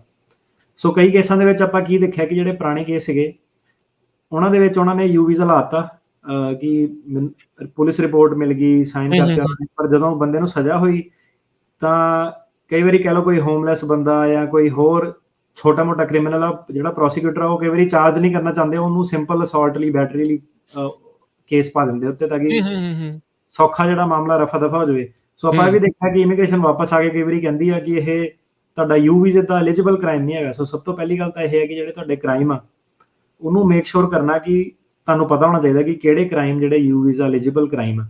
ਠੀਕ ਹੈ। ਉਹ ਦੋ ਚੀਜ਼ਾਂ ਦਾ ਤੁਸੀਂ ਜਿਹੜਾ ਮੇਨ ਧਿਆਨ ਰੱਖਣਾ, ਜਿਹੜਾ ਕਈ ਵਾਰੀ ਲੋਕੀ ਨਹੀਂ ਰੱਖਦੇ ਜਾਂ ਉਹਨਾਂ ਨੂੰ ਪਤਾ ਨਹੀਂ ਹੁੰਦਾ। ਸੋ ਸਭ ਤੋਂ ਪਹਿਲੀ ਚੀਜ਼ ਇਹ ਕਿ ਜਿਹੜੇ ਤੁਸੀਂ ਉਹਨਾਂ ਨੂੰ ਦੱਸਣਾ ਕਿ ਹਥਿਆਰ ਸੀਗੇ ਕਿ ਨਹੀਂ ਸੀਗੇ, ਬੰਦੇ ਨੇ ਆਪਣੀ ਜੇਬ 'ਚ ਹੱਥ ਪਾਇਆ ਸੀਗਾ, ਤੁਹਾਨੂੰ ਡਰਾ ਰਿਹਾ ਸੀਗਾ, ਡਜ਼ ਨਾਟ ਮੈਟਰ ਤੁਹਾਨੂੰ ਹਥਿਆਰ ਦਿਖਿਆ ਕਿ ਨਹੀਂ ਦਿਖਿਆ, ਕਿ ਬੰਦੇ ਨੇ ਤੁਹਾਨੂੰ ਹਥਿਆਰ ਨਾਲ ਧਮਕੀ ਦਿੱਤੀ, ਕਿ ਉਹਦੀ ਆਪਣੀ ਜੇਬ 'ਚ ਹੱਥ ਸੀਗਾ, ਕੀ ਤੁਸੀਂ ਕੁਝ ਦੇਖਿਆ, ਉਹਨੇ ਤੁਹਾਨੂੰ ਕੀ ਕਿਹਾ, ਹਨਾ। ਸੋ ਇਹ ਸਾਰੀ ਚੀਜ਼ਾਂ ਕਿ ਉਹਨੇ ਤੁਹਾਨੂੰ ਕੀ ਕਿਹਾ, ਕਿ ਹਥਿਆਰਬੰਦ ਸੀਗਾ ਕਿ ਨਹੀਂ ਸੀਗਾ, ਉਹ ਚੀਜ਼ ਜਿਹੜੀ ਮੇਨ ਉਹ ਜਿਹੜੀ ਜ਼ਰੂਰੀ ਆ। ਜੋ ਵੀ ਤੁਸੀਂ, ਕਿਉਂਕਿ ਤੁਹਾਡੇ ਕੋਲ ਪੁਲਿਸ ਨੇ ਵੀ ਆ ਕੇ ਜਦੋਂ ਇਹੀ ਸਵਾਲ ਪੁੱਛਣੇ ਕਿ ਤੂੰ ਹਥਿਆਰ ਦੇਖਿਆ, ਕਈ ਵਾਰੀ ਏਦਾਂ ਡਰਦਾ ਮਾਰਾ ਬੰਦਾ ਆਪਣੇ ਵੱਲੋਂ ਕਹਿੰਦਾ ਕਿ ਮੈਂ ਸਹੀ ਜਵਾਬ ਦੇ ਰਿਹਾ, ਪੁਲਿਸ ਉਹਦੇ ਵਿੱਚ ਕਹਿ ਦਿੰਦੀ ਹੈ ਕਿ ਨਹੀਂ ਇਹ ਤਾਂ ਸਿੰਪਲ ਜਿਹੜਾ ਸੀਗਾ ਅਸੌਲਟ ਸੀਗਾ, ਤਾਂ ਫਿਰ ਉਹ ਯੂ ਵੀਜ਼ੇ ਦਾ ਜਿਹੜਾ ਕ੍ਰਾਈਮ ਉਹ ਨਹੀਂ ਬਣਦਾ। ਸੋ ਪਹਿਲਾਂ ਤਾਂ ਇਹ ਦੇਖੋ ਕਿ ਹਥਿਆਰ ਸੀਗਾ ਜਾਂ ਹਥਿਆਰ ਨਾਲ ਤੁਹਾਨੂੰ ਧਮਕੀ ਦਿੱਤੀ ਗਈ ਆ, ਤੇ ਉਹਨੂੰ ਸਹੀ ਤਰੀਕੇ ਨਾਲ ਐਕਸਪਲੇਨ ਕਰਕੇ ਲਿਖਾਓ, ਠੀਕ ਹੈ। ਦੂਜੀ ਚੀਜ਼ ਇਹ ਦਿਖਾਣੀ ਕਿ ਬੰਦੇ ਨੇ ਤੁਹਾਨੂੰ ਕੀ ਕਿਹਾ ਸੀਗਾ, ਕੀ ਉਹਨੇ ਧਮਕੀ ਦਿੱਤੀ, ਕੀ ਥ੍ਰੈਟ ਦਿੱਤਾ। ਤੀਜੀ ਚੀਜ਼ ਇਹ ਹੈ ਕਿ ਅਨਲੌਫੁਲ ਕ੍ਰਿਮੀਨਲ ਰਿਸਟ੍ਰੇਂਟ, ਇਹ ਲੋਕੀ ਬਹੁਤ ਜ਼ਿਆਦਾ ਭੁੱਲ ਜਾਂਦੇ ਆ। ਸੋ ਮੇਨ ਚੀਜ਼ ਇਹ ਹੈ ਕਿ ਤੁਸੀਂ ਆਪਣੀ ਮਰਜ਼ੀ ਨਾਲ ਉੱਥੋਂ ਹਿੱਲ ਸਕਦੇ ਸੀਗੇ ਕਿ ਨਹੀਂ ਹਿੱਲ ਸਕਦੇ ਸੀਗੇ, ਕਿ ਉਹਨੇ ਤੁਹਾਨੂੰ ਗਨ ਪੁਆਇੰਟ ਤੇ ਰੋਕ ਕੇ ਰੱਖਿਆ ਉੱਥੇ ਕਿ ਤੁਸੀਂ ਜਾ ਨਹੀਂ ਸਕਦੇ ਸੀਗੇ। ਸੋ ਜੇ ਤੁਸੀਂ ਜਾ ਨਹੀਂ ਸਕਦੇ ਸੀਗੇ, ਉਹ ਵੀ ਤੁਸੀਂ ਉਹਨੂੰ ਐਕਸਪਲੇਨ ਕਰਨਾ ਸਾਰਾ ਕਿ ਉਹਨੇ ਤੁਹਾਨੂੰ ਕੀ ਕਿਹਾ, ਉੱਥੇ ਡੱਕ ਕੇ ਰੱਖਿਆ। ਸੋ ਇਹ ਦੋ ਕ੍ਰਾਈਮ ਬਣ ਜਾਂਦੇ ਆ, ਇੱਕ ਤੁਹਾਡਾ ਆਰਮਡ ਰੋਬਰੀ ਬਣ ਗਿਆ, ਇੱਕ ਅਨਲੌਫੁਲ ਕ੍ਰਿਮੀਨਲ ਰਿਸਟ੍ਰੇਂਟ ਬਣ ਗਿਆ। ਸੋ ਜਿਹੜਾ ਤੁਹਾਡੇ ਸਵਾਲ ਦਾ ਜਵਾਬ ਆ ਕਿ ਜੇ ਮਲਟੀਪਲ ਕ੍ਰਾਈਮ ਹੁੰਦੇ ਆ, ਸੋ ਬਿਲਕੁਲ, ਤਾਂ ਕਿ ਕਈ ਵਾਰੀ ਸਰਕਾਰਾਂ ਦਾ ਪਤਾ ਨਹੀਂ ਚੇਂਜ ਹੋ ਜਾਂਦੀਆਂ, ਆਪਣੇ ਸਟੈਂਡਰਡ ਸਟ੍ਰਿਕਟ ਕਰ ਦਿੰਦੀਆਂ, ਕਮੀ ਪੇਸ਼ੀ ਕੱਢੇ ਕਿ ਇਹ ਬੰਦਾ ਐਲੀਜੀਬਲ ਹੈਗਾ ਜਾਂ ਨਹੀਂ ਹੈਗਾ। ਸੋ ਇਦਾਂ ਕਿ ਜਦੋਂ ਤੁਹਾਡੇ ਨਾਲ ਦੁਬਾਰਾ ਕ੍ਰਾਈਮ ਹੁੰਦਾ, ਤੁਸੀਂ ਦੁਬਾਰਾ ਪੁਲਿਸ ਰਿਪੋਰਟ ਲਿਖਾ ਕੇ ਪੂਰੀ ਡਿਟੇਲ ਦੇ ਵਿੱਚ ਸਾਰੀ ਇਨਫੋਰਮੇਸ਼ਨ ਦੇ ਨਾਲ ਆਪਣਾ ਜਿਹੜਾ ਯੂ ਵੀਜ਼ਾ ਦਾ ਕੇਸ ਉਹਨੂੰ ਅਪਗ੍ਰੇਡ ਕਰਕੇ ਉਸੇ ਪੈਂਡਿੰਗ ਕੇਸ ਦੇ ਵਿੱਚ ਆਪਣੇ ਜਿਹੜੇ ਡਾਕੂਮੈਂਟ ਉਹ ਸਬਮਿਟ ਕਰਨੇ ਆ। ਓਕੇ, ਠੀਕ ਹੈ। ਸੋ ਹੁਣ ਪ੍ਰੋਸੈਸ ਕੀ ਆ ਜਿਹੜਾ ਯੂ ਵੀਜ਼ੇ ਦੀ ਪਟੀਸ਼ਨ ਪ੍ਰੋਸੈਸ ਜਿਹੜਾ ਉਹ ਕੀ ਹੁੰਦਾ, ਕਿਹੜੇ ਫਾਰਮਸ ਇਸ ਦੇ ਵਿੱਚ ਜਿਹੜੇ ਉਹ ਆਉਂਦੇ ਨੇ? ਸੋ ਸਭ ਤੋਂ ਪਹਿਲਾਂ ਤਾਂ ਜੀ ਜਦੋਂ ਬੰਦਾ ਕੋਈ ਵੀ ਕਲਾਇੰਟ ਆ ਉਹ ਅਟਰਨੀ ਨੂੰ ਕੰਟੈਕਟ ਕਰਦਾ, ਤਾਂ ਸਭ ਤੋਂ ਪਹਿਲੀ ਚੀਜ਼ ਜਿਹੜੀ ਅਟਰਨੀ ਨੇ ਦੇਖਣੀ ਹੁੰਦੀ ਆ ਪੁਲਿਸ ਰਿਪੋਰਟ। ਸੋ ਇੱਕ ਕਾਮਨ ਸਵਾਲ ਆ ਕਿ ਪੁਲਿਸ ਰਿਪੋਰਟ ਤੁਸੀਂ ਕਢਾ ਸਕਦੇ ਹੋ, ਸੋ ਇਹ ਵਕੀਲ ਨਹੀਂ ਕਢਾ ਸਕਦੇ, ਉਹਦੇ ਲਈ ਸਾਨੂੰ ਬਹੁਤ ਕਾਰਵਾਈ ਕਰਨੀ ਪੈਣੀ ਕਿਸੇ ਦੇ ਬਿਹਾਫ ਤੇ, ਐਡਾ ਸੌਖਾ ਨਹੀਂ ਹੁੰਦਾ। ਸੋ ਪਹਿਲਾਂ ਤਾਂ ਇਹ ਹੈਗਾ ਕਿ ਤੁਸੀਂ ਆਪਣੀ ਰਿਪੋਰਟ ਜਿਹੜੀ ਆ ਆਪ ਕਢਾਓ, ਈਜ਼ੀਲੀ ਐਕਸੈਸਿਬਲ ਆ, ਜਿਹੜਾ ਪੁਲਿਸ ਡਿਟੈਕਟਿਵ ਤੁਹਾਡੀ ਮਦਦ ਕਰ ਰਿਹਾ ਉੱਥੋਂ ਜਾ ਕੇ ਜਿਹੜੀ ਆ ਉਹ ਹੈਲਪ ਲਓ। ਸੋ ਜਦੋਂ ਤੁਸੀਂ ਪੁਲਿਸ ਰਿਪੋਰਟ ਤੁਹਾਡੇ ਹੱਥ ਲੱਗ ਜਾਂਦੀ ਹੈ, ਉਦੋਂ ਵਕੀਲ ਦਾ ਕੰਮ ਸ਼ੁਰੂ ਹੁੰਦਾ। ਪਹਿਲਾ ਸਟੈਪ ਵਕੀਲ ਲਈ ਇਹ ਹੁੰਦਾ ਕਿ ਵਕੀਲ ਨੇ ਇੱਕ ਕੋਈ ਵੀ ਏਜੰਸੀ ਤੋਂ, ਪੁਲਿਸ ਜਾਂ ਡਿਸਟ੍ਰਿਕਟ ਅਟਰਨੀ ਆ, ਜਿਹੜੀ ਵੀ ਹੋਰ ਇਨਵੈਸਟੀਗੇਟਿਵ ਏਜੰਸੀ ਆ, ਉੱਥੋਂ ਇੱਕ ਸਰਟੀਫਿਕੇਸ਼ਨ ਲੈਣੀ ਹੁੰਦੀ ਹੈ ਯੂ ਵੀਜ਼ੇ ਦੀ। ਉਹਨੂੰ 918 ਸਪਲੀਮੈਂਟ B ਕਹਿੰਦੇ ਆ, 918B। ਇਹ ਜਿਹੜੀ ਸਰਟੀਫਿਕੇਸ਼ਨ ਹੈ, ਇਹ ਤੋਂ ਬਿਨਾਂ ਤੁਹਾਡਾ ਯੂ ਵੀਜ਼ੇ ਦੇ ਚਾਂਸ ਬਹੁਤ ਘੱਟ ਆ, ਪਾਸ ਨਹੀਂ ਹੋ ਸਕਦਾ। ਸੋ ਇਹ ਸਰਟੀਫਿਕੇਸ਼ਨ ਲੈਣੀ ਜ਼ਰੂਰੀ ਹੈ। ਇਹਦਾ ਮਤਲਬ ਇਹ ਹੈ ਕਿ ਉਹ ਜਿਹੜੀ ਏਜੰਸੀ ਆ, ਜਿਹੜੀ ਵੀ, ਭਾਵੇਂ ਪੁਲਿਸ ਆ, ਭਾਵੇਂ ਡਿਸਟ੍ਰਿਕਟ ਅਟਰਨੀ ਆ, ਭਾਵੇਂ ਲੇਬਰ ਕੋਰਟ ਆ, ਜੋ ਵੀ ਆ, ਉਹਨਾਂ ਨੇ ਇਹਦੇ ਵਿੱਚ ਇਹ ਲਿਖ ਕੇ ਦਿੱਤਾ ਕਿ ਇਹ ਬੰਦੇ ਨੇ ਰਿਪੋਰਟ ਕੀਤਾ, ਇਹਨਾਂ ਕੁਆਲੀਫਾਈਂਗ ਕ੍ਰਾਈਮ ਹੋਇਆ, ਇਹਨੇ ਸਾਡੀ ਪੂਰੀ ਹੈਲਪ ਕੀਤੀ, ਪੂਰਾ ਕੋਆਪਰੇਟ ਕੀਤਾ। ਸੋ ਕਈ ਵਾਰੀ ਜਦੋਂ ਬੰਦਾ ਨਹੀਂ ਕੋਆਪਰੇਟ ਕਰਦਾ, ਉਹ ਗਵਾਹੀ ਦੇਣ ਤੋਂ ਮੁੱਕਰ ਜਾਂਦਾ, ਤਾਂ ਜਿਹੜੀ ਇਹ ਅਦਾਰੇ ਆ ਇਹ ਨਹੀਂ ਦਿੰਦੇ ਸਰਟੀਫਿਕੇਸ਼ਨ, ਭਾਵੇਂ ਤੁਹਾਡੇ ਨਾਲ ਕ੍ਰਾਈਮ ਹੋਇਆ। ਸੋ ਮੇਨ ਮੁੱਖ ਮਕਸਦ ਇਹ ਹੈ ਕਿ ਤੁਸੀਂ ਲਾਅ ਇਨਫੋਰਸਮੈਂਟ ਨਾਲ ਕੋਆਪਰੇਟ ਕਰਨਾ, ਉਹਦੀ ਇਨਵੈਸਟੀਗੇਸ਼ਨ ਨਾਲ ਕੋਆਪਰੇਟ ਕਰਨਾ, ਜਦੋਂ ਵੀ ਤਰੀਕਾਂ ਤੇ ਤੁਹਾਨੂੰ ਬੁਲਾਇਆ ਤੁਸੀਂ ਉੱਥੇ ਜਾਣਾ। ਸੋ ਤਾਂ ਇਹ ਤੁਹਾਨੂੰ ਜਿਹੜੀ ਹੈਗੀ ਆ ਸਰਟੀਫਿਕੇਸ਼ਨ ਜਿਹੜੀ ਦਿੰਦੇ ਆ। ਜ਼ਿਆਦਾਤਰ ਆਪਾਂ ਦੇਖਦੇ ਹਾਂ ਕੈਲੀਫੋਰਨੀਆ, ਨਿਊਯਾਰਕ, ਜਿਹੜੇ ਤਾਂ ਇੱਦਾਂ ਦੇ ਸਟੇਟਸ ਨੇ ਜਿੱਥੇ ਇਮੀਗ੍ਰੈਂਟ ਜ਼ਿਆਦਾ, ਵੱਡੇ ਸ਼ਹਿਰ ਖਾਸ ਕਰਕੇ, ਉਹ ਤੁਹਾਨੂੰ ਸਰਟੀਫਿਕੇਸ਼ਨ ਰਾਈਟ ਵੇ ਦੇ ਦਿੰਦੇ ਆ ਜਦੋਂ ਕ੍ਰਾਈਮ ਹੁੰਦਾ। ਪਰ ਕਾਫੀ ਸਾਰੇ ਜਿਹੜੇ ਪੁਲਿਸ ਸਟੇਸ਼ਨ ਆ, ਜਿਹੜੇ ਕਹਿ ਲਓ ਥੋੜੇ ਜਿਹੇ ਐਗਜ਼ੈਕਟ ਰਾਈਟ ਵਿੰਗ ਕਹਿ ਸਕਦੇ ਕਿ ਜਿਹੜੇ ਨਹੀਂ ਪ੍ਰੋ ਇਮੀਗ੍ਰੇਸ਼ਨ ਜਿਹੜੇ ਨਹੀਂ ਹੈਗੇ, ਉਹ ਕੀ ਕਰਦੇ ਆ ਕਿ ਬਹਾਨਾ ਜਿਹਾ ਪਾ ਲੈਂਦੇ ਆ ਕਿ ਨਹੀਂ ਪਹਿਲਾਂ ਕ੍ਰਾਈਮ ਸੋਲਵ ਹੋ ਲੈਣ ਦਿਓ, ਬੰਦੇ ਭੱਜ ਗਏ ਸੀਗੇ, ਫੜੇ ਨਹੀਂ ਗਏ, ਜਦੋਂ ਕ੍ਰਾਈਮ ਸੋਲਵ ਹੋਊਗਾ ਫਿਰ ਆਪਾਂ ਤੁਹਾਨੂੰ ਜਿਹੜੀ ਸਰਟੀਫਿਕੇਸ਼ਨ ਉਹ ਦੇਣੀ ਆ। ਸੋ ਇਹਨੂੰ ਔਨ ਐਵਰੇਜ ਜਿਹੜੇ 90 ਦਿਨ ਤੋਂ 6 ਮਹੀਨੇ ਤੱਕ ਲੱਗ ਸਕਦੇ ਆ, ਡਿਪੈਂਡਿੰਗ 90 ਦਿਨ ਉਹ ਲੀਗਲੀ ਲੈ ਸਕਦੇ ਆਪਣੇ। ਸਾਰੇ ਪੁਲਿਸ ਸਟੇਸ਼ਨ ਕਹਿੰਦੇ ਕਿ ਆਪਾਂ 90 ਦਿਨ ਘੱਟੋ ਘੱਟ ਲੈਣੇ ਪ੍ਰੋਸੈਸ ਕਰਨ ਲਈ। ਸੋ ਕਈ ਵਾਰੀ ਜ਼ਿਆਦਾ ਟਾਈਮ ਵੀ ਲੱਗ ਸਕਦਾ, ਕਈ ਵਾਰੀ ਇਦਾਂ ਦੇ ਵੀ ਕੇਸ ਆ ਕਿ ਉਹ ਦਿੰਦੇ ਨਹੀਂ, ਕਹਿੰਦੇ ਆਪਾਂ ਨਹੀਂ ਦੇਣੀ। ਸੋ ਕਈ ਵਾਰੀ ਸਪਲੀਮੈਂਟ 918B ਨੂੰ ਲੈਂਦੇ ਫਾਈਟ ਪੈ ਜਾਂਦੀ ਆ, ਇੱਕ ਤੋਂ ਵੱਧ ਵਾਰ ਤੁਹਾਨੂੰ ਜਿਹੜਾ ਅਪਲਾਈ ਕਰਨਾ ਪੈ ਸਕਦਾ। ਸੋ ਮੰਨ ਲਓ ਤੁਸੀਂ ਇਹਨੂੰ ਅਪਲਾਈ ਕਰਤਾ, ਤੁਹਾਨੂੰ ਸਪਲੀਮੈਂਟ ਦੇ ਦਿੱਤਾ, ਉਹਨਾਂ ਨੇ ਕਿਹਾ ਕਿ ਹੁਣ ਤੁਸੀਂ ਕੇਸ ਆਪਣਾ ਫਾਈਲ ਕਰ ਸਕਦੇ ਆ। ਇਹਦੀ ਘੱਟੋ ਘੱਟ ਜਿਹੜੀ 6 ਮਹੀਨੇ ਦੀ ਜਿਹੜੀ ਵੈਲਿਡਿਟੀ ਉਹ ਹੁੰਦੀ ਆ, ਇਸ ਤੋਂ ਬਾਅਦ ਤੁਸੀਂ ਯੂ ਵੀਜ਼ਾ ਜਿਹੜਾ ਫਾਈਲ ਕਰ ਸਕਦੇ ਆ। ਸੋ ਪੁਲਿਸ ਰਿਪੋਰਟ, ਫਿਰ ਆ ਜਿਹੜਾ ਸਰਟੀਫਿਕੇਸ਼ਨ ਲੈਣੀ ਆ, ਇਹ ਆ ਗਈ ਸਾਡੇ ਹੱਥ, ਫਿਰ ਆਪਣਾ ਜਿਹੜਾ ਯੂ ਵੀਜ਼ਾ ਉਹ ਫਾਈਲ ਹੋਊਗਾ। ਤੇ ਜਿਹੜਾ ਯੂ ਵੀਜ਼ਾ ਜਦੋਂ ਫਾਈਲ ਹੋਊਗਾ, ਉਹਦੇ ਨਾਲ ਤੁਸੀਂ ਇੱਕ ਆਪਣੀ ਪਰਸਨਲ ਸਟੇਟਮੈਂਟ ਦੇਣੀ ਆ ਕਿ ਕੀ ਹੋਇਆ ਸੀਗਾ, ਤੁਹਾਨੂੰ ਉਹਦਾ ਕੀ ਨੁਕਸਾਨ ਹੋਇਆ, ਤੁਹਾਡੀ ਲਾਈਫ ਉਹਨਾਂ ਕਿੱਦਾਂ ਇੰਪੈਕਟ ਹੋਈ, ਤੁਹਾਡੇ ਮਾਨਸਿਕ ਹਾਲਤ ਕੀ ਆ, ਤੁਹਾਨੂੰ ਕੰਮ ਕਰਨ 'ਚ ਕੀ ਪ੍ਰੋਬਲਮ ਆ, ਤੁਹਾਡੇ ਨੀਂਦ ਦੇ ਪੈਟਰਨ ਉਹਨਾਂ ਕਿੱਦਾਂ ਚੇਂਜ ਹੋਏ, ਸਾਰਾ ਤੁਸੀਂ ਆਪਣਾ ਜਿਹੜਾ ਡਰ ਆ, ਤੁਹਾਡੇ ਮੈਂਟਲ ਇਫੈਕਟ ਜੋ ਵੀ ਹੋਇਆ, ਤੁਸੀਂ ਪਹਿਲਾਂ ਆਪਣੇ ਹੱਥੀਂ ਇੱਕ ਪਰਸਨਲ ਸਟੇਟਮੈਂਟ ਦੇਣੀ ਆ। ਸੇਮ ਥਿੰਗ ਤੁਸੀਂ ਇੱਕ ਡਾਕਟਰ ਦੀ ਰਿਪੋਰਟ ਤਿਆਰ ਕਰਾਉਂਦੇ ਹੋ। ਸੋ ਇਹ ਜਿਹੜੇ ਡਾਕਟਰ ਹੁੰਦੇ ਆ, ਇਹ ਕਾਫੀ ਐਜ਼ ਅ ਕਰੀਅਰ ਜਿਹੜੇ ਹੈਗੇ ਯੂ ਵੀਜ਼ਾ ਵਾਵਾ ਇਹਦੀ ਰਿਪੋਰਟਸ ਲਿਖਦੇ ਆ। ਇਹ ਕੀ ਕਰਦੇ ਆ ਕਿ ਤੁਹਾਨੂੰ ਆਪਣੇ ਕੋਲ ਬੁਲਾਉਂਦੇ ਆ, ਇਹ 4-5 ਤੁਹਾਨੂੰ ਕਾਉਂਸਲਿੰਗ ਸੈਸ਼ਨ ਦਿੰਦੇ ਆ। ਓਬਵੀਅਸਲੀ ਤੁਹਾਨੂੰ ਉਹਨਾਂ ਨੂੰ ਪੇ ਕਰਨਾ ਪੈਂਦਾ। ਸੋ ਡਾਕਟਰ ਫਿਰ ਤੁਹਾਨੂੰ 4-5 ਜਿਹੜੇ ਸੈਸ਼ਨ ਲੈ ਕੇ ਪੁੱਛ ਕੇ ਤੁਹਾਡੇ ਕੋਲ ਕੀ ਹੈਗਾ, ਜੋ ਵੀ ਉਹਨਾਂ ਦੀਆਂ ਮੈਡੀਕਲ ਲੀਗਲ ਰਿਕੁਆਇਰਮੈਂਟਸ ਹੈਗੀਆਂ, ਉਹਦੇ ਹਿਸਾਬ ਨਾਲ ਸਾਰਾ ਆਪਣਾ ਡਾਕੂਮੈਂਟ ਕਰਕੇ, ਕੈਟਲੌਗ ਕਰਕੇ, ਫਿਰ ਤੁਹਾਨੂੰ ਜਿਹੜੀ ਲੈਟਰ ਦਿੰਦੇ ਆ ਕਿ ਇਹ ਬੰਦੇ ਤੇ ਆਹ ਚੀਜ਼ ਦਾ ਇਫੈਕਟ ਇਸ ਤਰੀਕੇ ਨਾਲ ਪਿਆ ਮੈਡੀਕਲੀ। ਆ ਪ੍ਰੋਬਲਮ ਡਾਕਟਰ ਸਿੱਧੇ ਕਿਉਂ ਨਹੀਂ ਦੇ ਦਿੰਦਾ, ਸਿੱਧੇ ਕਿਉਂ ਨਹੀਂ ਲੈਟਰ ਦੇ ਦਿੰਦਾ? ਇਦਾਂ ਨਹੀਂ ਹੁੰਦਾ। ਉਹਨਾਂ ਨੇ ਉਹਨਾਂ ਦੇ ਲਈ ਜਿਹੜੇ ਮੈਡੀਕਲ ਸਟੈਂਡਰਡਸ ਆ, ਉਹਨਾਂ ਨੇ ਤੁਹਾਨੂੰ 3-4 ਜਿਹੜੇ ਹੈਗੇ ਕਾਉਂਸਲਿੰਗ ਸੈਸ਼ਨ ਜਿਹੜੇ ਉਹ ਦੇਣੇ ਆ, ਪੁੱਛਣਾ ਕਿ ਕੀ ਹੋਇਆ। ਪੱਕਾ ਹੀ ਇੱਥੇ ਕੰਮ ਹੋ ਸਕਦਾ ਅਮਰੀਕਾ ਦੇ ਵਿੱਚ, ਹਨਾ, ਲੀਗਲੀ ਜਿਹੜਾ ਹੈਗਾ। ਜੀ ਵੈਲਿਊਏਸ਼ਨ ਤੁਸੀਂ ਲਾ ਲਈ, ਪਰਸਨਲ ਸਟੇਟਮੈਂਟ ਦੇ ਲਈ ਦੇਤੀ, ਐਫੀਡੇਵਿਟ ਦੇ ਦਿੱਤੇ ਨਾਲ, ਜੇ ਕਿਸੇ ਨੇ ਗਵਾਹੀ ਪਾਣੀ ਆ, ਸਰਟੀਫਿਕੇਸ਼ਨ ਨਾਲ ਲਾਤੀ, ਯੂ ਵੀਜ਼ਾ ਤੁਹਾਡਾ ਤਿਆਰ ਹੋ ਗਿਆ। ਇਸ ਤੋਂ ਇਲਾਵਾ ਪੁਲਿਸ ਰਿਪੋਰਟ ਜਾਂ ਹੋਰ ਕੋਈ ਵੀ ਚੀਜ਼ ਆ, ਤੁਹਾਡੇ ਸੱਟਾਂ ਲੱਗੀਆਂ, ਉਹਦੀ ਫੋਟੋ, ਤੁਸੀਂ ਜੇ ਕੌਂਸਟੈਂਟ ਥੈਰੇਪੀ ਵਗੈਰਾ 'ਚ ਗਏ, ਇਲਾਜ ਆਪਣਾ ਕਰਾਇਆ, ਉਹ ਸਾਰੀਆਂ ਇਹਦੀਆਂ ਚੀਜ਼ਾਂ ਜਿਹੜੀਆਂ ਤੁਹਾਡੀਆਂ ਹੈਲਪਫੁਲ ਹੁੰਦੀਆਂ। ਤਾਂ ਇਸ ਤਰੀਕੇ ਨਾਲ ਤੁਹਾਡਾ ਜਿਹੜਾ ਯੂ ਵੀਜ਼ਾ ਉਹ ਫਾਈਲ ਹੋ ਜਾਂਦਾ। ਫਿਰ ਕਈ ਸਾਲ ਉਹ ਜਿਹੜਾ ਪੈਂਡਿੰਗ ਰਹਿੰਦਾ। ਜੇ ਤਾਂ ਸਾਰਾ ਕੁਝ ਉਹਦੇ ਵਿੱਚ ਸਹੀ ਸੋਲਿਡ ਕ੍ਰਾਈਮ ਸੀਗਾ, ਫਿਰ ਤਾਂ ਇਮੀਗ੍ਰੇਸ਼ਨ ਸਿੱਧੇ ਅਪਰੂਵ ਕਰ ਦਿੰਦੀ ਆ। ਇਹ ਤਾਂ ਕਈ ਵਾਰੀ ਆਪਾਂ ਕੀ ਦੇਖਦੇ ਹਾਂ ਕਿ ਵਾਪਸ 5 ਸਾਲ ਬਾਅਦ ਉਹ ਦੁਬਾਰਾ ਪੁੱਛਦੇ ਆ ਕਿ ਤੁਸੀਂ ਇਹ ਦੱਸੋ ਕਿ ਤੁਹਾਨੂੰ ਇਹਦਾ ਕੰਟੀਨਿਊਇੰਗ ਲਾਸ ਜਿਹੜਾ ਕਿੱਦਾਂ ਹੋਇਆ, ਕੀ ਹੋਇਆ, ਕਿ ਤੁਹਾਨੂੰ ਹੁਣ ਕੀ ਇਹਦਾ ਇਫੈਕਟ ਹੈਗਾ। ਸੋ ਇਹਦੇ ਵਿੱਚ ਲੋਕਾਂ ਨੂੰ ਇਹੀ ਸਲਾਹ ਹੁੰਦੀ ਆ ਕਿ ਜਿਹੜੀ ਤੁਹਾਡੀ ਟ੍ਰੀਟਮੈਂਟ ਆ ਉਹਨੂੰ ਜਾਰੀ ਰੱਖੋ। ਜੇ ਤੁਹਾਡੇ ਫਿਜ਼ੀਕਲ ਸਿੰਪਟਮਸ ਆ, ਕਈ ਵਾਰੀ ਉਹ ਕਾਇਰੋ ਦੇ ਜਾਂਦਾ ਜਾਂ ਫਿਜ਼ੀਕਲ ਥੈਰੇਪਿਸਟ ਦੇ ਜਾਂਦਾ, ਸੋ ਉਹ ਸਾਰੇ ਪ੍ਰੂਫ ਜਿਹੜੇ ਹੈਗੇ ਤੁਸੀਂ ਆਪਣੇ ਸੰਭਾਲ ਕੇ ਰੱਖੋ। ਤੇ ਜੇ ਕਿਸੇ ਦੇ ਫਿਜ਼ੀਕਲ ਸੱਟ ਘੱਟ ਲੱਗੀ ਆ, ਮੈਂਟਲ ਇਸ਼ੂਜ਼ ਉਹਦੇ ਹੈਗੇ ਆ, ਉਹ ਵੀ ਜਿਹੜਾ ਡਾਕਟਰ ਦੇ ਹੈਗਾ ਕਿ ਸਾਲ 'ਚ 2-3 ਵਾਰੀ ਜਿਹੜਾ ਆਪਣਾ ਜ਼ਰੂਰ ਜਾਵੇ, ਆਪਣੀ ਰਿਪੋਰਟਸ ਜਿਹੜੀ ਅਪਡੇਟ ਰੱਖੇ।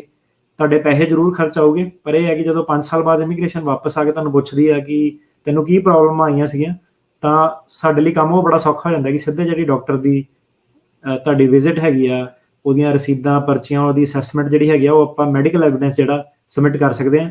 ਸੋ ਮੈਡੀਕਲ ਐਵੀਡੈਂਸ ਜੇ ਇੱਕ ਪ੍ਰੋਫੈਸ਼ਨਲ ਕੋ ਹੈਗਾ ਤਾਂ ਇਮੀਗ੍ਰੇਸ਼ਨ ਨੂੰ ਉਹਨੂੰ ਚੈਲੰਜ ਕਰਨਾ ਮੁਸ਼ਕਿਲ ਹੋ ਜਾਂਦਾ। ਜੀ ਬਿਲਕੁਲ। ਤੁਸੀਂ ਇਸ ਦੇ ਵਿੱਚ ਗੱਲ ਕਰ ਰਹੇ ਸੀ ਵੀ ਕਈ ਜਿਹੜੇ ਪੁਲਿਸ ਸਟੇਸ਼ਨ ਜਾਂ ਉਹ ਸਪਲੀਮੈਂਟ ਵੀ ਦੇਣ ਤੋਂ ਪਹਿਲਾਂ ਕਹਿੰਦੇ ਵੀ ਕ੍ਰਾਈਮ ਸੋਲਵ ਨਹੀਂ ਹੋਇਆ, ਭੱਜ ਗਏ।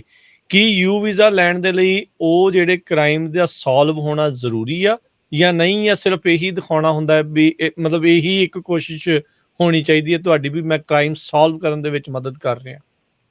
ਸੋ ਉਹ ਗੱਲ ਆ ਗਈ ਕਿ ਹੈਲਪ ਤੁਸੀਂ ਕਿਹਨੂੰ ਗਿਣਦੇ ਆ।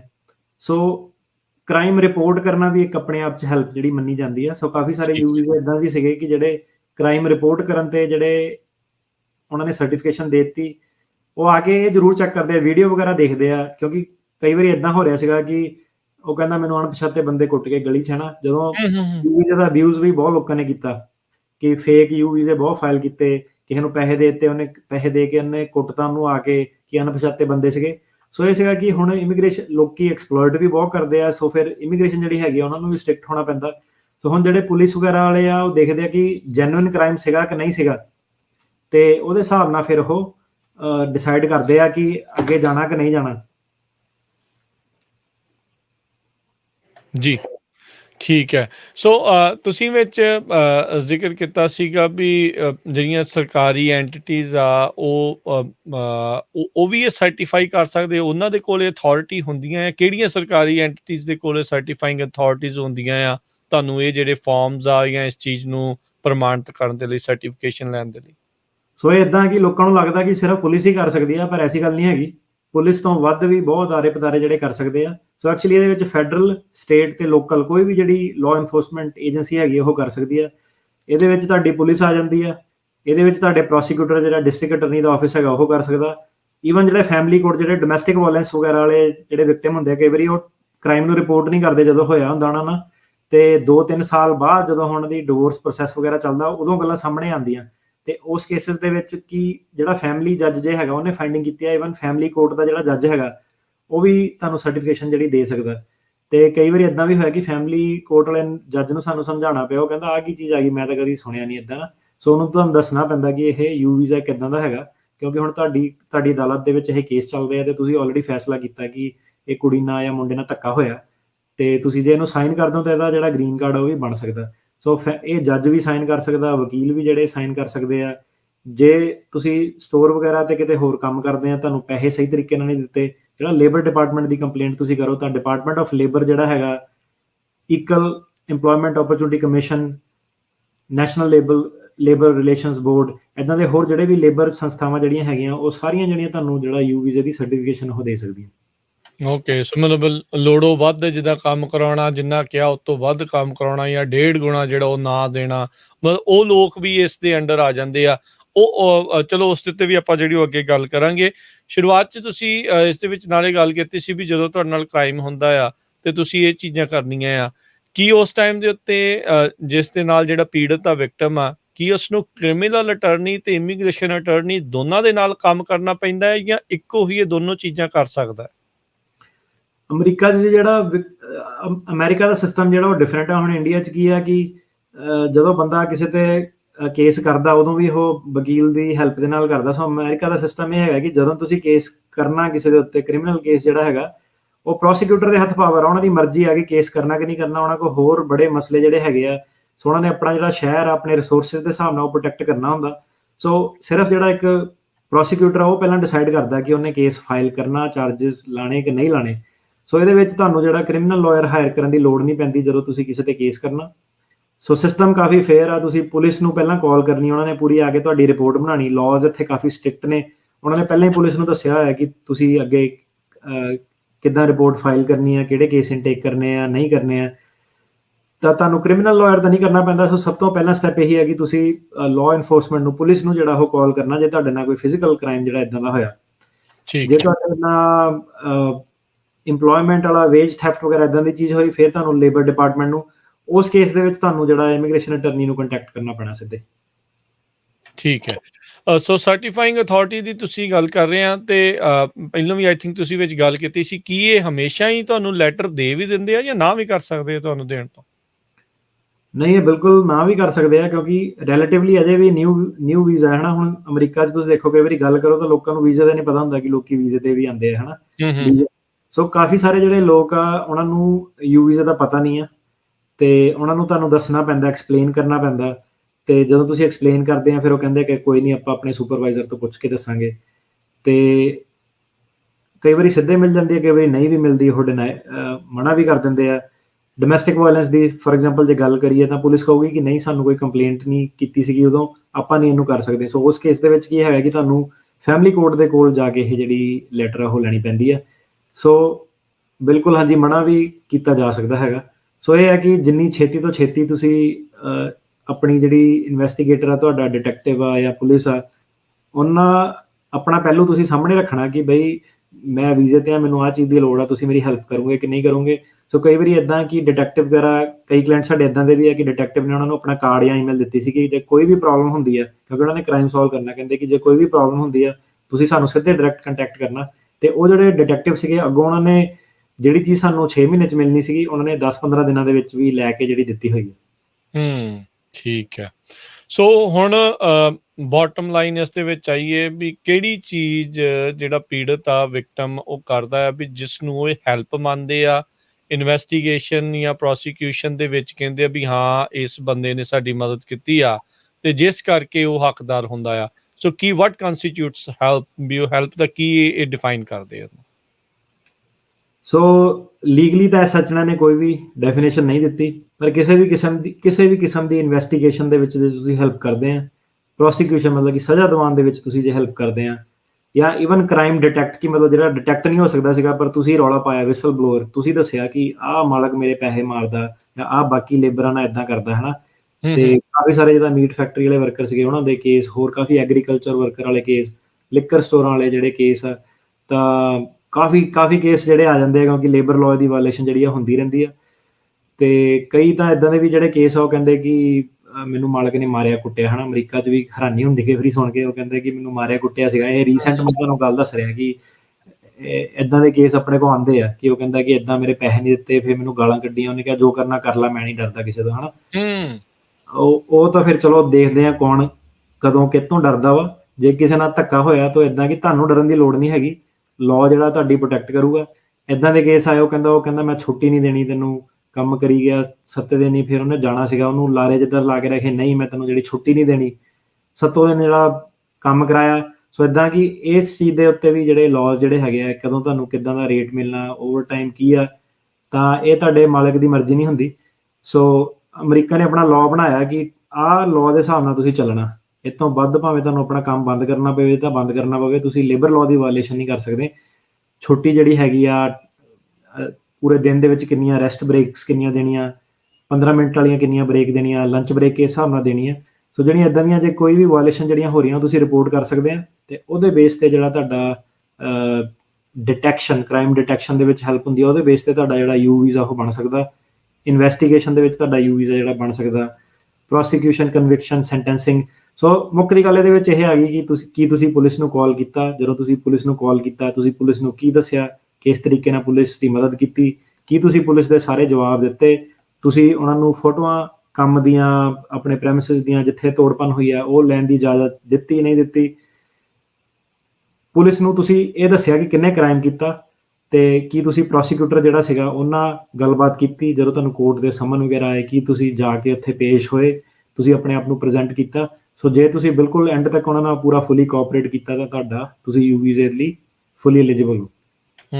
ਜੀ।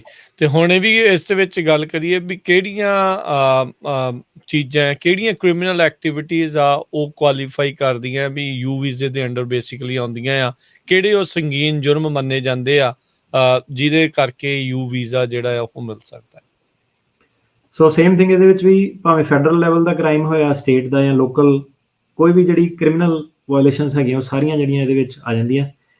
ਮੁੱਖ ਤੌਰ 'ਤੇ obviously rape, sexual assault, trafficking ਹੈ ਨਾ, ਅਨਲੌਫੁਲ ਕ੍ਰਿਮੀਨਲ ਰੈਸਟ੍ਰੇਂਟ ਜਿਹੜੀ ਗੱਲ ਕਰਕੇ ਹਟेंगे, ਕਿਤੇ ਜਾਣ ਨਹੀਂ ਦੇਣਾ, ਫਾਲਸ ਇੰਪ੍ਰਿਜ਼ਨਮੈਂਟ ਕੀ ਕਿਸੇ ਨੂੰ ਬੰਨ੍ਹ ਕੇ ਰੱਖਣਾ, ਰੋਕ ਕੇ ਰੱਖਣਾ, ਬਲੈਕਮੇਲ ਕਰਨਾ, ਧੱਕੇ ਨਾਲ ਕਿਸੇ ਤੋਂ ਕੰਮ ਕਰਾਉਣਾ, ਵਿਟਨੈਸ ਟੈਂਪਰਿੰਗ ਕਿ ਜਦੋਂ ਬੰਦਾ ਕਹੇ ਮੈਂ ਕੰਪਲੇਂਟ ਕਰਨੀ ਆ ਤੇ ਆਪਣੇ ਗਵਾਹ ਖੜੇ ਕਰ ਲੈਣੇ, ਉਹਨਾਂ ਦਾ ਸਬੂਤ ਮਿਟਾ ਦੇਣਾ, ਫਾਈਲਾਂ ਡਿਲੀਟ ਕਰ ਦੇਣੀਆਂ, ਵੀਡੀਓ ਡਿਲੀਟ ਕਰ ਦੇਣੀਆਂ, ਅਬਸਟਰਕਸ਼ਨ ਆਫ ਜਸਟਿਸ, ਇਹ ਸਾਰੀਆਂ ਚੀਜ਼ਾਂ ਜਿਹੜੀਆਂ ਹੈਗੀਆਂ ਇਹ ਯੂ ਵੀਜ਼ੇ ਦੇ ਵਿੱਚ ਆਉਂਦੀਆਂ। ਫੈਲਨੀਅਸ ਅਸੌਲਟ ਕਿ ਕਿਸੇ 'ਤੇ ਹਥਿਆਰ ਹਮਲਾ ਕੀਤਾ, ਪੈਸੇ ਮੰਗੇ ਕਿਸੇ ਤੋਂ, ਟਾਰਚਰ ਕੀਤਾ ਕਿਸੇ ਨੂੰ, domestic violence, kidnapping, abduction, prostitution, sexual exploitation, ਅਤੇ ਇੱਦਾਂ ਦੀਆਂ ਜਿੰਨੀਆਂ ਵੀ ਚੀਜ਼ਾਂ ਜਿਹੜੀਆਂ ਹੈਗੀਆਂ, ਸੈਕਸ ਕ੍ਰਾਈਮ ਆ, ਭਾਵੇਂ ਬਲੈਕਮੇਲ ਵਾਲੇ, ਐਕਸਟੋਰਸ਼ਨ ਵਾਲੇ ਕ੍ਰਾਈਮ ਆ, ਜਾਂ ਕਿਸੇ ਨੂੰ ਇਮੀਗ੍ਰੇਸ਼ਨ ਸਟੇਟਸ ਕਰਕੇ ਉਹਦਾ ਫਾਇਦਾ ਉਠਾਇਆ, ਉੱਤੋਂ ਲੋੜ ਨਾਲੋਂ ਵੱਧ ਕੰਮ ਕਰਾਇਆ, ਛੁੱਟੀਆਂ ਨਹੀਂ ਦਿੱਤੀਆਂ, ਵੇਜ ਆਵਰ ਡਿਵੀਜ਼ਨ ਦੇ ਜਿਹੜੇ ਰੂਲ ਉਹ ਫੋਲੋ ਨਹੀਂ ਕੀਤੇ, ਉਹ ਸਾਰੇ ਕੇਸਾਂ ਦੇ ਵਿੱਚ ਜਿਹੜਾ ਹੈਗਾ ਯੂ ਵੀਜ਼ੇ ਦੇ ਲਈ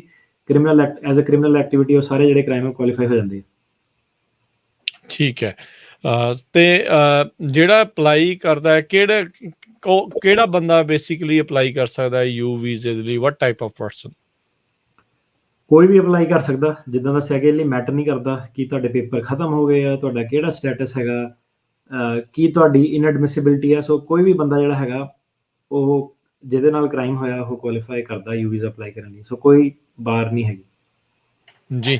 ਈਵਨ ਸੋ ਜਿਹੜਾ ਬੰਦਾ ਡਿਪੋਰਟ ਹੋ ਗਿਆ ਉਹ ਵੀ ਬੰਦਾ ਯੂ ਵੀਜ਼ੇ ਲਈ ਅਪਲਾਈ ਕਰ ਸਕਦਾ। ਕਿੰਨੇ ਚਿਰ ਬਾਅਦ ਕਿੰਨੇ ਚਿਰ ਦੇ ਵਿੱਚ ਕ੍ਰਾਈਮ ਹੋਏ ਹੋਣ ਤੋਂ ਕਿੰਨੇ ਚਿਰ ਦੇ ਵਿੱਚ ਤੁਸੀਂ ਯੂ ਵੀਜ਼ਾ ਅਪਲਾਈ ਕਰ ਸਕਦੇ? ਇਹਦੀ ਵੀ ਇਹਨਾਂ ਨੇ ਕੋਈ ਲਿਮਿਟ ਨਹੀਂ ਰੱਖੀ, ਤਾਂ ਕਿ ਸੇਮ ਥਿੰਗ ਕਿ ਕ੍ਰਾਈਮ ਦੇ ਵਿੱਚ ਪ੍ਰੋਬਲਮ ਸੋਲਵਿੰਗ ਦੇ ਵਿੱਚ ਇਹਨਾਂ ਨੇ ਕੋਈ ਰੋਕ ਟੋਕ ਨਹੀਂ ਲਾਈ ਲੋਕਾਂ ਤੇ ਕਿ ਲੋਕ ਸੋਚਣ ਨਾ ਇਸ ਬਾਰੇ ਤੇ ਆ ਕੇ ਰਿਪੋਰਟ ਕਰਨ। ਸੋ 10 ਸਾਲ ਬਾਅਦ ਵੀ ਭਾਵੇਂ ਤੁਸੀਂ ਕਰੋ, ਉਹ ਵੀ ਯੂ ਵੀਜ਼ਾ ਤੁਸੀਂ ਕਰ ਸਕਦੇ ਹੋ। ਬਸ ਇੱਕੋ ਤੁਹਾਨੂੰ ਪ੍ਰੋਬਲਮ ਆਣੀ ਕਿ ਤੁਹਾਡੇ ਤੇ ਫਿਜ਼ੀਕਲ ਜਾਂ ਮੈਂਟਲ ਕੀ ਇੰਪੈਕਟ ਜਿਹੜਾ ਪਿਆ ਸੀਗਾ, ਉਹ ਤੁਹਾਨੂੰ ਜੇ ਤੁਸੀਂ ਫਰੈਸ਼ ਕ੍ਰਾਈਮ ਹੋਵੇ ਤਾਂ ਡਾਕਟਰ ਲਈ ਰਿਪੋਰਟ ਬਣਾਉਣੀ ਸੌਖੀ ਆ, ਤੁਹਾਨੂੰ ਇਵੈਲੂਏਟ ਕਰਨਾ ਸੌਖਾ, ਪਰ ਇਹਦੇ ਵਿੱਚ ਕੋਈ ਟਾਈਮ ਲਿਮਿਟ ਨਹੀਂ ਹੈਗੀ। 10-10 15-15 ਸਾਲ ਬਾਅਦ ਵੀ ਲੋਕਾਂ ਨੇ ਜਿਹੜੇ ਆ ਯੂ ਵੀਜ਼ੇ ਕੀਤੇ ਹੋਏ ਆ। ਤੇ ਕੀ ਸਰਟੀਫਿਕੇਸ਼ਨ ਅਜਿਹੇ ਮਾਮਲਿਆਂ ਦੇ ਵਿੱਚ ਫਿਰ ਮਿਲਣੀ ਕੀ ਆਸਾਨ ਹੁੰਦੀ ਹੈ ਇਹੋ ਜਿਹੇ ਚੀਜ਼ਾਂ ਦੇ ਵਿੱਚ ਉਹਨਾਂ ਜਿਹੜੀਆਂ ਸਰਕਾਰੀ ਅਦਾਰਿਆਂ ਦੇ ਦੁਆਰਾ? ਆਸਾਨ ਤਾਂ ਨਹੀਂ ਹੁੰਦੀ, ਪਰ ਕਿਉਂਕਿ ਉਹ ਤੁਹਾਡਾ ਪਹਿਲਾ ਸਟੈਪ ਹੁੰਦਾ, ਸੋ ਤੁਸੀਂ ਉਹਨੂੰ ਟਰਾਈ ਕਰਦੇ ਹੋ। ਜੇ ਸਰਟੀਫਿਕੇਸ਼ਨ ਮਿਲ ਜਾਵੇ ਫਿਰ ਹੀ ਤੁਸੀਂ ਯੂ ਵੀਜ਼ੇ ਨਾਲ ਅੱਗੇ ਜਾਂਦੇ ਹੋ, ਜੇ ਨਹੀਂ ਮਿਲਦੀ ਤੇ ਫਿਰ ਉੱਥੇ ਗੱਲ ਮੁੱਕ ਜਾਂਦੀ ਹੈ। ਉੱਥੇ ਮੁੱਕ ਜਾਂਦੀ ਆ। ਸੋ ਚਲੋ ਮੰਨ ਲਓ ਕਿਸੇ ਨੂੰ ਯੂ ਵੀਜ਼ਾ ਮਿਲ ਗਿਆ, ਕੀ ਉਹ ਟਰੈਵਲ ਕਰ ਸਕਦਾ ਹੈ, ਬਾਹਰ ਆ ਜਾ ਸਕਦਾ ਹੈ, ਰੀ ਐਂਟਰ ਕਰ ਸਕਦਾ ਯੂ ਐਸ 'ਚ ਇੱਦਾਂ? ਯੂ ਵੀਜ਼ਾ ਅਪਰੂਵ ਹੋਣ ਤੋਂ ਬਾਅਦ ਜਿਹੜੇ ਕੱਚੇ ਬੰਦੇ ਆਏ ਉਹਨਾਂ ਨੂੰ ਆਪਾਂ ਇਹ ਵੀ ਦੱਸਿਆ ਕਿ ਜਿਹੜਾ ਜਦੋਂ ਯੂ ਵੀਜ਼ਾ ਫਾਈਲ ਕਰਨਾ ਤੁਸੀਂ ਇੱਕ ਵੇਵਰ ਫਾਈਲ ਕਰਨਾ ਹੁੰਦਾ। ਕੱਚੇ ਬੰਦੇ ਨੂੰ ਹਮੇਸ਼ਾ ਇੱਕ ਵੇਵਰ ਫਾਈਲ ਕਰਨਾ ਪੈਂਦਾ 192। ਠੀਕ ਹੈ। ਵੇਵਰ ਉਹਨਾਂ ਦਾ ਅਪਰੂਵ ਹੋਣਾ ਚਾਹੀਦਾ। ਸੋ ਯੂ ਵੀਜ਼ੇ ਨਾਲ ਉਹ ਆ ਜਾ ਸਕਦੇ ਆ, ਪਰ ਉਹਨਾਂ ਨੂੰ ਯੂ ਵੀਜ਼ੇ ਦੀ ਜਿਹੜੀ ਆ ਪਾਸਪੋਰਟ ਤੇ ਆਪਣੇ ਸਟੈਂਪ ਲਵਾਉਣੀ ਪੈਣੀ ਹੈ ਤੇ ਉਹਨਾਂ ਦਾ ਵੇਵਰ ਜਿਹੜਾ ਹੈਗਾ ਉਹ ਅਪਰੂਵ ਹੋਣਾ ਚਾਹੀਦਾ। ਕਈ ਵਾਰੀ ਕਿਸੇ ਕੋਲ ਚਲੋ ਕੱਚਾ ਵੀ ਹੁੰਦਾ, ਉਹਦੇ ਨਾਲ ਇਹ ਵੀ ਹੋਇਆ ਉਹਦੇ ਕੋਲ ਪਾਸਪੋਰਟ ਵਗੈਰਾ ਨਹੀਂ ਹੈ, ਸੋ ਫਿਰ ਉਹਨੂੰ ਤਾਂ ਗ੍ਰੀਨ ਕਾਰਡ ਤੱਕ ਦੇ ਲਈ ਇੰਤਜ਼ਾਰ ਕਰਨਾ ਪਊਗਾ, ਜਾਂ ਫਿਰ ਵੀ ਉਹਨੂੰ ਕੋਈ ਟਰੈਵਲ ਡਾਕੂਮੈਂਟ ਵਗੈਰਾ ਇਦਾਂ ਦਾ ਮਿਲ ਸਕਦਾ? ਵਗੈਰਾ ਦੇ ਦਿੰਦੇ ਆ, ਹਾਂਜੀ, ਆ ਜਾ ਸਕਦਾ। ਠੀਕ ਹੈ। ਇਹ ਕਿਹੜਾ ਕੋਈ ਉਹ ਨਹੀਂ ਕਿ ਇਹ ਅਸਾਲਮ ਦਾ ਕੇਸ ਨਹੀਂ ਹੈਗਾ ਯੂ ਵੀਜ਼ੇ ਦਾ। ਜਦੋਂ ਤੁਹਾਨੂੰ ਯੂ ਵੀਜ਼ਾ ਮਿਲਦਾ, ਪਹਿਲੀ ਗੱਲ ਹੁਣ ਜਦੋਂ ਐਮਬੈਸੀ ਵਾਲੇ ਪੁੱਛਦੇ ਕਿ ਆਪਾਂ ਤਾਂ ਪਾਸਪੋਰਟ ਦੇਣਾ ਜੇ ਤੁਹਾਡਾ ਕੋਈ ਸਟੇਟਸ ਆ, ਤਾਂ ਯੂ ਵੀਜ਼ਾ ਤੁਹਾਨੂੰ ਆਟੋਮੈਟਿਕਲੀ ਉਹ ਸਟੇਟਸ ਦਿੰਦੇ ਆ, I-94 ਦਿੰਦੇ ਆ, ਕੰਮ ਕਰਨ ਦੀ ਪਰਮਿਸ਼ਨ ਦਿੰਦੇ ਆ। ਸੋ ਉਹਦੇ ਬੇਸ ਤੇ ਤੁਸੀਂ ਐਮਬੈਸੀ ਕੋ ਆਪਣਾ ਜਿਹੜਾ ਪਾਸਪੋਰਟ ਉਹ ਲੀਗਲ ਤੌਰ ਤੇ ਬਿਨਾਂ ਪੈਸੇ ਖਿਲਾਏ ਕਿਸੇ ਨੂੰ ਬਣਾ ਸਕਦੇ ਆ। ਜੀ ਜੀ।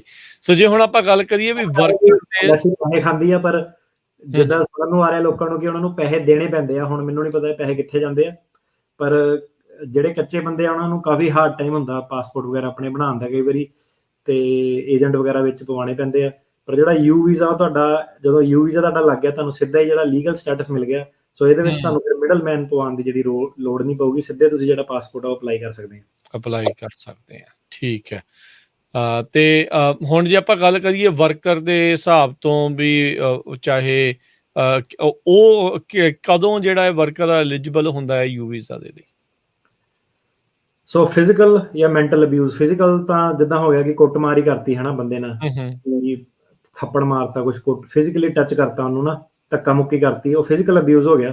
ਉਹਦੇ ਵਿੱਚ ਤਾਂ ਤੁਸੀਂ ਸਿੱਧੇ ਕਿਸੇ ਤੇ ਕੋਈ ਵੀ ਬੰਦਾ ਹੱਥ ਚੱਕਦਾ ਕਿਸੇ ਵੀ ਸਰਕਮਸਟੈਂਸ ਦੇ ਵਿੱਚ, ਜਿਹੜੇ ਬੰਦੇ ਨੇ ਹੱਥ ਚੱਕਿਆ ਉਹਦੀ ਗਲਤੀ ਆ, ਠੀਕ ਆ। ਤੇ ਤੁਸੀਂ ਪੁਲਿਸ ਨੂੰ ਕਾਲ ਕਰਨਾ, ਭਾਵੇਂ ਜਿਹੜਾ ਮਰਜ਼ੀ ਸਿਨੈਰੀਓ ਜਿੱਥੇ ਮਰਜ਼ੀ ਹੈਗਾ, ਤੁਸੀਂ ਪੁਲਿਸ ਨੂੰ ਕਾਲ ਕਰਨਾ। ਤੇ ਹੁਣ ਇਹ ਹੈ ਕਿ ਜਿਹੜੀ ਬਾਹਰ ਤੁਹਾਡਾ ਲੜਾਈ ਝਗੜਾ ਹੋਇਆ ਉਹਦੇ ਵਿੱਚ ਇਹ ਯੂ ਵੀਜ਼ਾ ਕ੍ਰਾਈਮ ਨਹੀਂ ਹੈਗਾ, ਕਿਉਂਕਿ ਫੈਲਨੀਅਸ ਅਸੌਲਟ ਨਹੀਂ, ਕੁਛ ਨਹੀਂ ਹੈਗਾ। ਪਰ ਇਹ ਹੈ ਕਿ ਜਿਹੜੇ ਹੁਣ ਜੇ ਕੋਈ ਮੰਨ ਲਓ ਦੋਸਤ ਆਪਸ 'ਚ ਲੜ ਪਏ, ਉਹ ਯੂ ਵੀਜ਼ਾ ਨਹੀਂ ਬਣਨਾ ਕਿ ਜੇ ਸਿੰਪਲ ਹੱਥ ਪੈਰ ਹੀ ਚੱਲੇ ਹਨ। ਪਰ ਜੇ ਆਹੀ ਚੀਜ਼ ਹੈ ਕਿ ਜੇ ਇੱਕ ਇੰਪਲੋਇਰ ਆਪਣੇ ਇੰਪਲੋਈ ਨਾਲ ਇੱਦਾਂ ਕਰਦਾ, ਫਿਜ਼ੀਕਲੀ ਟੱਚ ਕਰਦਾ, ਉਹ ਯੂ ਵੀਜ਼ਾ ਕ੍ਰਾਈਮ ਜਿਹੜਾ ਹੈਗਾ। ਤੇ ਫਿਜ਼ੀਕਲ ਅਬਿਊਜ਼, ਮੈਂਟਲ ਅਬਿਊਜ਼, ਕਿਸੇ ਦੇ ਪੈਸੇ ਕੱਟਣੇ, ਧੱਕੇ ਨਾਲ ਕੰਮ ਕਰਾਉਣਾ, ਤਨਖਾਹਾਂ ਨਹੀਂ ਦੇਣੀਆਂ, ਓਵਰ ਟਾਈਮ ਨਹੀਂ ਜਿਹੜੇ ਦੇਣੇ, ਛੁੱਟੀ ਨਹੀਂ ਦੇਣੀ, ਜਿਹੜੇ ਰੈਸਟ ਬ੍ਰੇਕਸ ਵਗੈਰਾ ਜਿਹੜੀਆਂ ਹੈਗੀਆਂ ਉਹ ਨਹੀਂ ਕਰਨੀਆਂ। ਈਵਨ ਜਿਹੜਾ ਕਈਆਂ ਨੇ ਵਰਕਮੈਨ ਕੌਮ ਵਗੈਰਾ ਜਿਹੜੇ ਰਿਕੁਆਇਰਡ ਹੈਗੇ ਕਿ ਇਹ ਤੁਸੀਂ ਕਰਾਣੇ ਆ, ਹਰੇਕ ਬੰਦੇ ਨੂੰ ਇੰਸ਼ੋਰੈਂਸ ਵਗੈਰਾ ਲੈ ਕੇ ਰੱਖਣੀ ਪੈਂਦੀ ਆ। ਤੇ ਓਬਵੀਅਸਲੀ ਇੰਸ਼ੋਰੈਂਸ ਵਗੈਰਾ ਜਿੱਦਾਂ ਮਹਿੰਗੀ ਹੁੰਦੀ ਆ, ਵਰਕਰ ਕਰਨੀ ਪੈਂਦੀ ਹੈ ਬਾਏ ਲਾਅ। ਸੋ ਕਾਫੀ ਵਾਰੀ ਜਿਹੜੀਆਂ ਇੱਦਾਂ ਦੀਆਂ ਵਾਇਲੇਸ਼ਨਸ ਹੁੰਦੀਆਂ ਕਿ ਉਹਨਾਂ ਨੇ ਵਰਕਮੈਨ ਕੌਂਪ ਵਗੈਰਾ ਆਪਣੇ ਪੈਸੇ ਬਚਾਉਣ ਲਈ ਵਰਕਰ ਨੂੰ ਟੰਗ ਦਿੰਦੇ ਆ। ਵਰਕਰ ਦਾ ਕਈ ਵਾਰੀ ਡੈਥ ਡੁੱਥ ਵੀ ਹੋ ਜਾਂਦੀ ਹੈ ਕਈ ਇਹੋ ਜਿਹੇ ਕੇਸਿਸ। ਤਾਂ ਉਹਦੇ ਵਿੱਚ ਇੱਦਾਂ ਹੈਗਾ ਕਿ ਜਿਹੜੇ ਉਹਨਾਂ ਦੇ ਘਰ ਦੇ ਆ ਮਗਰ, ਉਹ ਆ ਕੇ ਰਿਪੋਰਟ ਕਰ ਸਕਦੇ ਆ। ਵਰਕਮੈਨ ਕੌਂਪ ਜੇ ਨਹੀਂ ਕਰਾਈ, ਮੁਆਵਜ਼ਾ ਵੀ ਉਹਨੂੰ ਮਿਲੂਗਾ, ਜਾਂ ਤਾਂ ਵਰਕਮੈਨ ਕੌਂਪ ਜਿਹੜੀ ਇੰਸ਼ੋਰੈਂਸ ਆ ਉਹ ਦੇਊਗੀ, ਜਾਂ ਫਿਰ ਜੇ ਨਹੀਂ ਕਰਾਈ ਤਾਂ ਉਹ ਜਿਹੜਾ ਮਾਲਕ ਆ ਉਹਨੂੰ ਉਹ ਪਰਸਨਲੀ ਜਿਹੜਾ ਲਾਇਬਲ ਉਹ ਹੋ ਸਕਦਾ। ਸੋ ਇੱਦਾਂ ਦੀਆਂ ਕੋਈ ਵੀ ਜੇ ਲੋਕਲ, ਸਟੇਟ, ਫੈਡਰਲ ਲਾਅ ਦੀ ਜਿਹੜੀ ਵੀ ਵਾਇਲੇਸ਼ਨ ਜਿਹੜੀ ਹੋਈ ਹੈ ਵਰਕਰ ਦੇ ਨਾਲ, ਬੀਇੰਗ ਐਨ ਇਮੀਗ੍ਰੈਂਟ ਹੈ ਨਾ, ਸੋ ਉਹ ਆ ਕੇ ਜੇ ਰਿਪੋਰਟ ਕਰਦਾ ਤਾਂ ਉਹ ਯੂ ਵੀਜ਼ੇ ਵਾਸਤੇ ਐਲੀਜੀਬਲ ਆ। ਸੋ ਮੁੱਖ ਤੌਰ 'ਤੇ ਇਹਦੇ ਵਿੱਚ ਇਹ ਆ ਜਾਂਦਾ ਕਿ ਪੈਸੇ ਨਹੀਂ ਦਿੱਤੇ, ਕਿਸੇ ਦੇ ਪੈਸੇ ਮਾਰ ਲਏ, ਡਿਲੇ ਕਰਤਾ, ਈਵਨ ਜਦੋਂ ਕੋਈ ਬੰਦਾ ਫਾਇਰ ਹੁੰਦਾ, ਕਿਸੇ ਨੂੰ ਨੌਕਰੀ ਤੇ ਤੁਸੀਂ ਕੱਢਦੇ ਹੋ, ਉਹਨਾਂ ਨੇ ਉਹਦੇ ਵੀ ਰੂਲ ਬਣਾਇਆ ਕਿ ਤੁਸੀਂ ਇਹਨੂੰ ਕਿੰਨੀ ਸਪੀਡ ਦੇ ਨਾਲ ਤੁਸੀਂ ਇਹਦਾ ਚੈੱਕ ਜਿਹੜਾ ਕਲੀਅਰ ਕਰਨਾ। ਜੇ ਤੁਸੀਂ ਇਹਦਾ ਚੈੱਕ ਨਹੀਂ ਕਲੀਅਰ ਕਰਦੇ ਹੋ ਤਾਂ ਵੇਟਿੰਗ ਟਾਈਮ ਪੈਨਲਟੀਜ਼ ਜਿਹੜੀਆਂ ਸਟੇਟ ਟੂ ਸਟੇਟ ਰੂਲ ਹੁੰਦੇ ਆ ਕਿ ਫਿਰ ਤੁਸੀਂ ਉਹਨੂੰ ਮਲਟੀਪਲਾਇਰ ਕਰਕੇ ਜਿੱਦਾਂ ਉਹ ਦੇਣੇ ਆ। ਸੋ ਇਹ ਇਦਾਂ ਨਹੀਂ ਕਿ ਨਹੀਂ ਅੱਜ ਨਹੀਂ ਮੈਂ ਪੈਸੇ ਦੇਣੇ ਤੇਰੇ, ਕੱਲ ਨੂੰ ਪਰਸੋਂ ਨੂੰ ਆਈ। ਸੋ ਇਦਾਂ ਦੀ ਜੇ ਕਿਸੇ ਨਾਲ ਚੀਜ਼ ਜਿਹੜੀ ਹੋ ਰਹੀ ਆ, ਉਹ ਸਾਰੇ ਜਿਹੜੇ ਲੋਕੀ ਆ ਰਿਪੋਰਟ ਕਰਕੇ ਯੂ ਵੀਜ਼ਾ ਆਪਣਾ ਜਿਹੜਾ ਉਹ ਲੈ ਸਕਦੇ ਆ। ਸੋ ਹੁਣ ਇਹਦਾ ਇਦਾਂ ਕਿ ਦੇਖੋ, ਇਹਨੂੰ ਸੁਣ ਕੇ ਬੜੇ ਬੰਦੇ ਫੈਂਡ ਵੀ ਹੋ ਗਏ ਕਿ ਨਹੀਂ ਜੀ ਆਪਣਾ ਤਾਂ ਕੰਮ ਤੁਰਿਆ ਸੀਗਾ, ਇਹ ਗਲਤ ਇਨਫੋਰਮੇਸ਼ਨ ਦੇ ਰਿਹਾ ਲੋਕਾਂ ਨੂੰ। ਗਲਤ ਇਨਫੋਰਮੇਸ਼ਨ ਕੋਈ ਨਹੀਂ, ਰੂਲ ਦੇ ਹਿਸਾਬ ਨਾਲ ਹੀ ਚੱਲਣਾ ਪੈਂਦਾ ਸਾਰਿਆਂ ਨੂੰ। ਸਰਕਾਰ ਨੇ ਜਿਹੜੇ ਲਾਜ਼ ਬਣਾਏ ਉਹ ਇੱਕ ਰੀਜ਼ਨ ਕਰਕੇ ਬਣਾਏ ਆ। ਉਹ ਇਮੀਗ੍ਰੈਂਟ ਦੀ ਪ੍ਰੋਟੈਕਸ਼ਨ ਲਈ ਬਣਾਏ ਆ, ਉਹ ਅਮਰੀਕਨ ਜਿਹੜੀ ਵਰਕਫੋਰਸ ਉਹਦੀ ਪ੍ਰੋਟੈਕਸ਼ਨ ਲਈ ਬਣਾਏ ਆ। ਠੀਕ ਆ, ਕੱਚੇ ਬੰਦੇ ਤੋਂ ਤੁਸੀਂ ਕੰਮ ਕਰਾਉਣਾ ਕਰਾਓ, ਪਰ ਉਤੋਂ ਤੁਸੀਂ ਘੱਟ ਪੈਸੇ ਦੇ ਕੇ ਉਹਨੂੰ ਰੂਲ ਵਾਇਲੇਟ ਕਰਕੇ ਉਸ ਤਰੀਕੇ ਨਾਲ ਕੰਮ ਨਹੀਂ ਕਰਾ ਸਕਦੇ। ਉਹ ਚੀਜ਼ ਗੈਰ ਕਾਨੂੰਨੀ ਆ। ਜੇ ਤੁਸੀਂ ਇਦਾਂ ਦਾ ਗੈਂਬਲ ਕਰਦੇ ਹੋ, ਠੀਕ ਆ, ਜੇ ਤੁਹਾਡੀ ਭਾਈਵਾਲੀ ਚੱਲਦੀ ਆ ਕਿ ਵਰਕਰ ਨੇ ਨਹੀਂ ਕੰਪਲੇਂਟ ਕਰਨਾ, ਤੁਸੀਂ ਉਹਦਾ ਔਖੇ ਵੇਲੇ ਬਾਹ ਫੜੀ ਸੀ, ਠੀਕ ਆ, ਗੁੱਡ। ਉਹ ਆਪਣੇ ਆਪ ਤਾਂ ਕਿਸੇ ਨੇ ਯੂ ਵੀਜ਼ਾ ਨਹੀਂ ਫਾਈਲ ਕਰਨਾ। ਯੂ ਵੀਜ਼ਾ ਵੀ ਉਹੀ ਬੰਦਾ ਫਾਈਲ ਕਰਦਾ ਜਦੋਂ ਪਾਣੀ ਸਿਰ ਤੋਂ ਉੱਤੇ ਨਿਕਲ ਜਾਂਦਾ ਹੈ ਨਾ। ਤਾਂ ਉਹ ਤਾਂ ਸਾਰੀ ਕਮਿਊਨਿਟੀ ਨੂੰ ਪਤਾ ਕਿ ਇੱਕ ਦੂਜੇ ਦੀ ਸ਼ੁਕਰਗੁਜ਼ਾਰ ਹੀ ਆ। ਸੋ ਇਦਾਂ ਦਾ ਆਪਾਂ ਕੋਈ ਦੇਖਿਆ ਨਹੀਂ ਕਿ ਉਦਾਂ ਹੀ ਲੋਕਾਂ ਨੇ ਨਜਾਇਜ਼ ਯੂ ਵੀਜ਼ੇ ਜਿਹੜੇ ਫਾਈਲ ਕਰਤੇ ਹੋਣ। ਸੋ ਇਹ ਹੈ ਕਿ ਕਈ ਲੋਕਾਂ ਨਾਲ ਬਹੁਤ ਜ਼ਿਆਦਾ ਧੱਕਾ ਜਿਹੜਾ ਹੁੰਦਾ, ਉਹਨਾਂ ਨੂੰ ਪਤਾ ਨਹੀਂ ਹੁੰਦਾ ਕਿ ਆ ਵੀ ਆਪਸ਼ਨ ਜਿਹੜੀ ਹੈਗੀ ਆ ਅਵੇਲੇਬਲ। ਤਾਂ ਕਈ ਵਾਰੀ ਲੋਕਾਂ ਕੋਲ ਜਿਹੜਾ ਵਰਕ ਪਰਮਿਟ ਨਹੀਂ ਆਉਂਦਾ, ਤਾਂ ਗੱਲਾਂ ਜਦੋਂ ਉਹਨਾਂ ਦੀਆਂ ਸੁਣੀਆਂ, ਅਸਾਈਲਮ ਦਾ ਕੇਸ ਕਿਉਂ ਨਹੀਂ ਲਾਇਆ ਭਾਜੀ, ਮੈਨੂੰ ਛੁੱਟੀ ਨਹੀਂ ਮਿਲੀ, ਕਿਉਂ ਨਹੀਂ ਮਿਲੀ, ਕਿ ਮੈਨੂੰ ਤਾਂ ਕਹਿੰਦਾ 7 ਦਿਨ ਕੰਮ ਕਰਨਾ, 365 ਦਿਨ ਮੈਂ ਕੰਮ ਕਰਦੇ ਨੇ। ਇਦਾਂ ਦੇ ਵੀ ਲੋਕੀ ਜਿਹੜੇ ਹੈਗੇ ਆ, ਤਾਂ ਉਹਨਾਂ ਨੂੰ ਪੈਸੇ ਜਿਹੜੇ ਦਿੱਤੇ ਸੀ ਓਕੇ ਮੁੱਕੇ ਕਰਕੇ ਪੈਸੇ ਦਿੱਤੇ ਜਾਂਦੇ ਕਿ ਤੇਰਾ ਰਹਿਣ ਸਹਿਣ ਦਾ ਇਦਾਂ, ਤੇਰਾ ਇਦਾਂ। ਸੋ ਹਰੇਕ ਚੀਜ਼ ਤੇ ਉਹਨਾਂ ਨੇ ਲਾਅ ਡਿਫਾਈਨ ਕੀਤੇ ਹੋਏ ਆ। ਜੇ ਤੁਸੀਂ ਕੋਈ ਵੀ ਇਦਾਂ ਦੀ ਸਿਚੁਏਸ਼ਨ 'ਚ ਹੋ, ਤਾਂ ਤੁਹਾਨੂੰ ਲੱਗਦਾ ਕਿ ਲੇਬਰ ਲਾਅ ਦੀ ਵਾਇਲੇਸ਼ਨ ਹੋਈ ਆ, ਤੇ ਤੁਸੀਂ ਆਪਣੇ ਮਾਲਕ ਕੋਲ ਜਦੋਂ ਡਿਮਾਂਡ ਕਰਦੇ ਆ, ਜੇ ਤੁਹਾਨੂੰ ਨਹੀਂ ਪੈਸੇ ਮਿਲਦੇ ਆ, ਤਾਂ ਅੱਗੋਂ ਦੀ ਜੇ ਤੁਹਾਨੂੰ ਹੋਰ ਗੱਲਾਂ ਗੁੱਲਾਂ ਸੁਣਾਈਆਂ, ਗਾਲਾਂ ਗੂਲਾਂ ਕੱਢੀਆਂ, ਜਾਂ ਹੱਥੋਂ ਪਾਈ ਤੇ ਆ ਗਏ, ਤਾਂ ਫਿਰ ਤੁਹਾਡੇ ਕੋਲ ਵੀ ਕੋਈ ਚੋਇਸ ਨਹੀਂ ਬਚਦੀ। ਯੂ ਵੀਜ਼ਾ ਤੁਹਾਡੇ ਲਈ ਬੈਟਰ ਆਪਸ਼ਨ ਹੈ। ਜੀ ਜੀ, ਅਸੀਂ ਕੋਈ ਇਹ ਨਹੀਂ ਕਹਿ ਰਹੇ ਵੀ ਭਾਈ ਵੀ ਉਕਸਾਹਟ ਦੇ ਵਿੱਚ ਆ ਕੇ ਤੇ ਤੁਸੀਂ ਜਿਹੜੇ ਆਪਣੇ ਇੰਪਲੋਇਰ ਦੇ ਖਿਲਾਫ ਇਦਾਂ ਦੀਆਂ ਚੀਜ਼ਾਂ ਕਰੀ ਚੱਲੋ। ਇਹ ਨਹੀਂ ਆ। ਜੇ ਸਿਰੋਂ ਪਾਣੀ ਜਿੱਦਾਂ ਕਹਿੰਦੇ ਆ ਵੀ, ਜਿੱਦਾਂ ਅਟਰਨੀ ਟੇਕੈਣਾ ਉਹਨਾਂ ਨੇ ਕਿਹਾ ਆ ਵੀ ਉਹ ਲੰਘ ਚੁੱਕਾ ਹੈ, ਤੇ ਫਿਰ ਤੁਹਾਡੇ ਲਈ ਇਹ ਆਪਸ਼ਨ ਅਵੇਲੇਬਲ ਹੈਗੀ ਆ। ਉੱਦਾਂ ਵੈਸੇ ਕਹਿੰਦੇ ਵੀ ਜੇ ਸਿੱਧੀ ਉਂਗਲ ਨਾਲ ਨਹੀਂ ਨਿਕਲਦਾ, ਕਈ ਵਾਰੀ ਟੇਢਾ ਜਿਹੜਾ ਉਹ ਕੰਮ ਕਰਨਾ ਪੈਂਦਾ। ਆਪਸੀ ਭਾਈਬੰਦੀ ਦੇ ਵਿੱਚ ਰਹੋਗੇ ਤੇ ਇਦਾਂ ਦੀ ਨੌਬਤ ਜਿਹੜੀ ਉਹ ਨਹੀਂ ਆਉਂਦੀ। ਇੱਕ ਦੂਜੇ ਦੀ ਮਦਦ ਕਰਦੇ ਹੋਏ ਜਦੋਂ ਅੱਗੇ ਚੱਲਦੇ ਆ ਤੇ ਇਦਾਂ ਦੀ ਕੋਈ ਨੌਬਤ ਨਹੀਂ ਆਉਂਦੀ। ਪਰ ਇਹ ਆ ਵੀ ਕਿਸੇ ਨੂੰ ਇਸ ਤਰੀਕੇ ਦੇ ਨਾਲ ਵਾਇਲੇਟ ਕਰਨਾ, ਕਿਸੇ ਦਾ ਸ਼ੋਸ਼ਣ ਕਰਨਾ, ਉਹ ਵੈਸੇ ਵੀ ਜਾਇਜ਼ ਨਹੀਂ, ਉਹ ਵੈਸੇ ਵੀ ਠੀਕ ਨਹੀਂ, ਉਹ ਕਰਨਾ ਵੀ ਜਿਹੜਾ ਉਹ ਨਹੀਂ ਚਾਹੀਦਾ ਹੁੰਦਾ। ਇੱਕ ਐਗਜ਼ਾਮਪਲ ਦਿੰਨਾ, ਕਿਸੇ ਨੇ ਦੱਸਿਆ ਸੀਗਾ, ਸੁਣ ਕੇ ਬੜੀ ਹੈਰਾਨੀ। ਉਹ ਕਹਿੰਦਾ ਯਾਰ ਆਪਣਾ ਜਦੋਂ ਆਇਆ ਨਾ ਬੌਂਡ ਦੇ, ਜਿੱਦਾਂ ਕਈ ਵਾਰੀ ਬੌਂਡ ਜ਼ਿਆਦਾ ਪੈ ਜਾਂਦਾ, ਪੈਸੇ ਨਹੀਂ ਹੁੰਦੇ, ਤਾਂ ਕਿਸੇ ਨੇ ਬੌਂਡ ਕਹਿੰਦਾ ਦੇ ਦਿੱਤਾ ਨਾ, ਜਿਹਦਾ ਜ਼ਿਆਦਾ ਪੈ ਗਿਆ, 40-50 ਹਜ਼ਾਰ ਬੰਦੇ ਕੋਲ ਪੈਸੇ ਨਹੀਂ ਸੀਗੇ। ਉਹ ਕਹਿੰਦਾ, ਉਹ ਜਿਹੜਾ ਫਿਰ ਬੰਦਾ ਸੀਗਾ ਨਾ, ਉਹਨੇ ਸ਼ਰਤ ਰੱਖੀ ਕਿ ਤੂੰ ਆਹ ਵਾਲੇ ਉਹਦਾ ਕੋਈ ਰਿਲੇਟਿਵ ਦਾ ਜਾਂ ਅੱਗੋਂ ਕਿਸੇ ਦਾ ਸਟੋਰ ਹੋਣਾ, ਕਿ ਉੱਥੇ ਜਾ ਕੇ ਤੂੰ ਕੰਮ ਕਰਨਾ ਵਾ 1 ਸਾਲ 2 ਸਾਲ, ਜੋ ਵੀ ਉਹਨਾਂ ਦੀ ਆਪਣੀ ਟਰਮਸ ਹੋਣੀਆਂ। ਤੇ ਉਹ ਕਹਿੰਦਾ ਕਿ ਉਹਨੇ ਜਿੱਦਾਂ ਨਾ ਉਹਨੂੰ $5 ਘੰਟੇ ਦੇ ਹਿਸਾਬ ਨਾਲ ਜਿੱਦਾਂ ਕੰਮ ਤੇ ਉਹ ਰੱਖਿਆ ਸੀਗਾ। ਤਾਂ ਕਹਿੰਦਾ ਕਿ ਜਿੱਦਾਂ ਬੌਂਡ ਦੇ ਕਹਿੰਦਾ ਜਿਹੜਾ ਪੈਸੇ ਨਹੀਂ ਸੀਗੇ, ਤਾਂ 2 ਸਾਲ ਮੁੰਡਾ ਜਿੱਦਾਂ ਕੰਮ ਕਰਦਾ ਰਿਹਾ ਉੱਥੇ। ਠੀਕ ਆ। ਤੇ ਉਹਨੂੰ ਹੁਣ ਜਿਹੜੇ ਇਦਾਂ ਦੇ ਲੋਕ ਆ ਫਸੇ ਆ ਵਿਚਾਰੇ, ਉਹਨਾਂ ਨੂੰ ਪਤਾ ਨਹੀਂ ਹਨਾ। ਹੁਣ ਤੁਸੀਂ ਓਵਰ ਟਾਈਮ ਤਾਂ ਦੇਖੋ ਕਿੱਥੇ $15 ਦੇ ਹਿਸਾਬ ਨਾਲ, ਪਲੱਸ ਓਵਰ ਟਾਈਮ ਦੇ ਹਿਸਾਬ ਨਾਲ $25-30 ਜਿੱਥੇ ਬੰਦੇ ਨੂੰ ਮਿਲਣੇ, ਉੱਥੇ $5 ਮਿਲ ਰਹੇ ਆ। ਕੰਮ ਵੀ ਲੋੜ ਨਾਲੋਂ ਵੱਧ 7 ਦਿਨ ਕਰ ਰਿਹਾ। ਸੋ ਇਦਾਂ ਕਿ ਅਲਟੀਮੇਟਲੀ ਫਿਰ ਕੀ ਹੋ ਰਿਹਾ ਸੀਗਾ ਕਿ ਇੱਕ ਸਕੈਂਡਲ ਸੀਗਾ।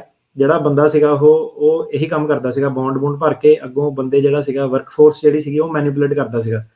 ਸੋ ਮਜ਼ਦੂਰ ਇੱਕ ਹਿਸਾਬ ਨਾਲ ਬਣਾ ਲੈਂਦਾ ਸੀਗਾ। ਹਾਂਜੀ, ਕਿ ਲੋਕਾਂ ਨੂੰ ਕਾਬੂ ਕਿੱਦਾਂ ਕਰਨਾ ਨਾ। ਉਹ ਜਿਹੜੀ ਚੀਜ਼ ਸੀਗੀ, ਉਹ ਮਤਲਬ ਓਬਵੀਅਸਲੀ ਇਮੀਗ੍ਰੇਸ਼ਨ ਨੇ ਹੁਣ ਲਾਅ ਬਣਾਏ, ਉਹ ਇਹ ਚੀਜ਼ ਨੂੰ ਗਲਤ ਸਮਝਦੇ ਆ। ਉਹ ਠੀਕ ਆ, ਬੰਦੇ ਨੂੰ ਆਉਣ ਵਾਲੇ ਨੂੰ ਸਹਾਰਾ ਮਿਲ ਗਿਆ, ਕੰਮ ਮਿਲ ਗਿਆ, ਅਗਲੇ ਕੋਲ ਪੈਸੇ ਨਹੀਂ, $5 ਤੇ ਵੀ ਕੰਮ ਕਰ ਲੂਗਾ। ਪਰ ਇਦਾਂ ਕਿ ਲਾਅ ਦੀ ਵਾਇਲੇਸ਼ਨ ਹੈਗੀ ਆ। ਜੇ ਫਿਰ ਉਹ ਬੰਦਾ ਜਦੋਂ ਜ਼ਿਆਦਾ ਤੰਗ ਹੋ ਗਿਆ, ਫਿਰ ਇਦਾਂ ਕਿ ਟ੍ਰੈਫਿਕਿੰਗ ਦੀ ਜੇ ਧਾਰਾ ਤੁਹਾਡੇ ਉੱਤੇ ਲੱਗਦੀ ਆ, ਸੋ ਕੱਲੀ ਲੇਬਰ ਲਾਅ ਦੀ ਗੱਲ ਨਹੀਂ ਰਹਿ ਜਾਂਦੀ, ਫਿਰ ਕ੍ਰਿਮੀਨਲ ਵੀ ਨਾਲ ਆਪਾਂ ਹੁੰਦੇ ਆ। ਨਾ ਨਹੀਂ ਮੈਂ ਕਿਸੇ ਬਿਜ਼ਨਸ ਦਾ ਰਹਿਣਾ ਚਾਹੂੰਗਾ, ਪਰ ਇਹ ਹੈ ਕਿ ਪਿਛਲੇ 2 ਸਾਲਾਂ 'ਚ ਆਪਾਂ ਦੇਖਿਆ ਕਿ ਕਈ ਲਿਕਰ ਸਟੋਰ ਵਾਲੇ, ਕਈ ਬੰਦੇ ਜਿਹੜੇ ਆਪਣੀ ਕਮਿਊਨਿਟੀ ਦੇ ਵੀ ਜਿਹੜੇ ਫੜ ਹੋਏ ਆ, ਹੱਥਕੜੀਆਂ ਵੀ ਲੋਕਾਂ ਨੂੰ ਜਿਹੜੀਆਂ ਲੱਗੀਆਂ। ਤੇ ਇਹ ਗੱਲ ਫਿਰ ਸਾਰੀ ਪੈਸੇ ਤੱਕ ਨਹੀਂ ਰਹਿੰਦੀ, ਇਹ ਗੱਲ ਕ੍ਰਿਮੀਨਲ ਤੱਕ ਚੱਲ ਜਾਂਦੀ ਆ। ਸੋ ਇਦਾਂ ਕਿ ਜੇ ਲਾਅ ਦੀ ਰਾਈਟ ਸਾਈਡ ਤੇ ਰਹੋ ਤਾਂ ਵਧੀਆ ਵਾ, ਲੈਫਟ ਸਾਈਡ ਤੇ ਚੱਲ ਜਾਓ ਤਾਂ ਫਿਰ ਪ੍ਰੋਬਲਮ ਨੂੰ ਤੁਸੀਂ ਇਨਵਾਈਟ ਕਰਦੇ ਆ। ਇਨਵਾਈਟ ਕਰਦੇ ਹਾਂ ਜੀ। ਰਿਟਰਨੀ ਟਿਰਕਿਆਣਾ ਜੀ, ਆਪਾਂ ਇੱਥੇ ਇੱਕ ਛੋਟੀ ਜਿਹੀ ਬ੍ਰੇਕ ਲੈਂਦੇ ਹਾਂ ਤੇ ਬ੍ਰੇਕ ਤੋਂ ਬਾਅਦ ਦੇ ਵਿੱਚ ਸਰੋਤਿਓ ਆਪਾਂ ਫਿਰ ਮੁੜ ਕੇ ਵਾਪਸ ਹਾਜ਼ਰ ਹੁੰਦੇ ਹਾਂ। ਗੱਲਾਂ ਬਾਤਾਂ ਦਾ ਸਿਲਸਿਲਾ ਯੂ ਵੀਜ਼ੇ ਦੇ ਨਾਲ ਸੰਬੰਧਿਤ ਹੋਰ ਗੱਲਾਂ ਬਾਤਾਂ ਜਿਹੜੀਆਂ ਉਹ ਜਾਰੀ ਰਹਿਣਗੀਆਂ। ਐਪਲੀਕੇਸ਼ਨ 'ਚ ਕੌਣ ਹੋ ਸਕਦਾ ਹੈ, ਕੌਣ ਡੈਰੀਵੇਟਿਵ, ਕੌਣ ਪ੍ਰਿੰਸੀਪਲ, ਵਿਆਹ ਦੇ ਨਾਲ ਕੀ ਇਸ ਦੇ ਉੱਤੇ ਐਡਜਸਟਮੈਂਟਸ ਹੁੰਦੀਆਂ, ਕੀ ਡਿਫਰੈਂਸਿਸ ਨੇ ਅੱਗੇ, ਉਸ ਦੇ ਬਾਰੇ ਜਿਹੜੀਆਂ ਉਹ ਗੱਲਾਂ ਬਾਤਾਂ ਆਪਾਂ ਕਰਾਂਗੇ ਜੀ। ਸੋ ਸਰੋਤਿਓ, ਗੱਲਬਾਤ ਅੱਜ ਦੇ ਪ੍ਰੋਗਰਾਮ ਦੇ ਵਿੱਚ ਚੱਲ ਰਹੀ ਆ ਯੂ ਵੀਜ਼ੇ ਦੇ ਨਾਲ ਸੰਬੰਧਿਤ। ਆਪਾਂ ਇਸ ਤੋਂ ਪਹਿਲਾਂ ਬ੍ਰੇਕ ਤੋਂ ਪਹਿਲਾਂ ਗੱਲਬਾਤ ਕੀਤੀ ਕਿਹੜੇ ਕ੍ਰਾਈਮਸ, ਕਿਸ ਤਰ੍ਹਾਂ ਦੇ ਲੋਕ, ਕਿਹੜੇ ਵਰਕਰ ਐਲੀਜੀਬਲ ਨੇ, ਕੀ ਹੈਲਪ ਦਾ ਮਤਲਬ ਕੀ ਆ, ਸਰਟੀਫਾਈਂਗ ਅਥਾਰਟੀ ਕੀ ਆ, ਪਟੀਸ਼ਨ ਲਾਉਣ ਦੇ ਲਈ ਕਿਹੜੇ ਕਿਹੜੇ ਫਾਰਮ ਵਗੈਰਾ ਜਿਹੜੇ ਉਹ ਲਾਉਣੇ ਪੈਂਦੇ ਆ, ਸੋ ਕੀ ਡੈਰੀਵੇਟਿਵਸ ਇਨਕਲੂਡਡ ਹੁੰਦੇ ਹੋ ਸਾਰਾ ਆਪਾਂ ਉਸ ਦੇ ਪ੍ਰੋਗਰਾਮ ਦੇ ਪਹਿਲੇ ਹਿੱਸੇ ਦੇ ਵਿੱਚ ਉਹ ਗੱਲਬਾਤ ਕੀਤੀ ਆ। ਸੋ ਹੁਣ ਆਪਾਂ ਇਹ ਸਾਰੀਆਂ ਚੀਜ਼ਾਂ ਜਿਹੜੀਆਂ ਡਿਸਕਸ ਜਿਹੜੀਆਂ ਉਹ ਕੀਤੀਆਂ ਤੇ ਹੁਣ ਜੇ ਤੁਸੀਂ ਸਾਨੂੰ ਐਕਸਪਲੇਨ ਕਰੋ ਅਟਾਰਨੀ ਟਿਰਕਿਆਣਾ ਜੀ ਵੀ ਕੌਣ ਨੇ ਜਿਹੜੇ ਇਨਕਲੂਡ ਹੁੰਦੇ ਨੇ ਐਪਲੀਕੇਸ਼ਨ ਦੇ ਵਿੱਚ ਜਿਹੜੇ ਯੂ ਵੀਜ਼ੇ ਦੇ। ਸੋ ਜੀ, ਜਦੋਂ ਜੇ ਤੁਸੀਂ ਆਲਰੇਡੀ ਵਿਆਹੇ ਹੋ ਤੇ ਸਪਾਊਸ ਤੇ 21 ਸਾਲ ਤੋਂ ਛੋਟੇ ਜਿਹੜੇ ਬੱਚੇ ਆ ਉਹ ਰਾਈਟ ਵੇ ਤੁਸੀਂ ਇਨਕਲੂਡ ਕਰ ਸਕਦੇ ਆ ਜਿਹੜਾ ਸਪਲੀਮੈਂਟ 918 ਏ ਫਾਈਲ ਕਰਕੇ। ਸੋ ਨਾਲ ਹੀ ਤੁਹਾਡੇ ਜਿਹੜੇ ਉਹ ਇਨਕਲੂਡ ਹੋ ਜਾਂਦੇ ਆ।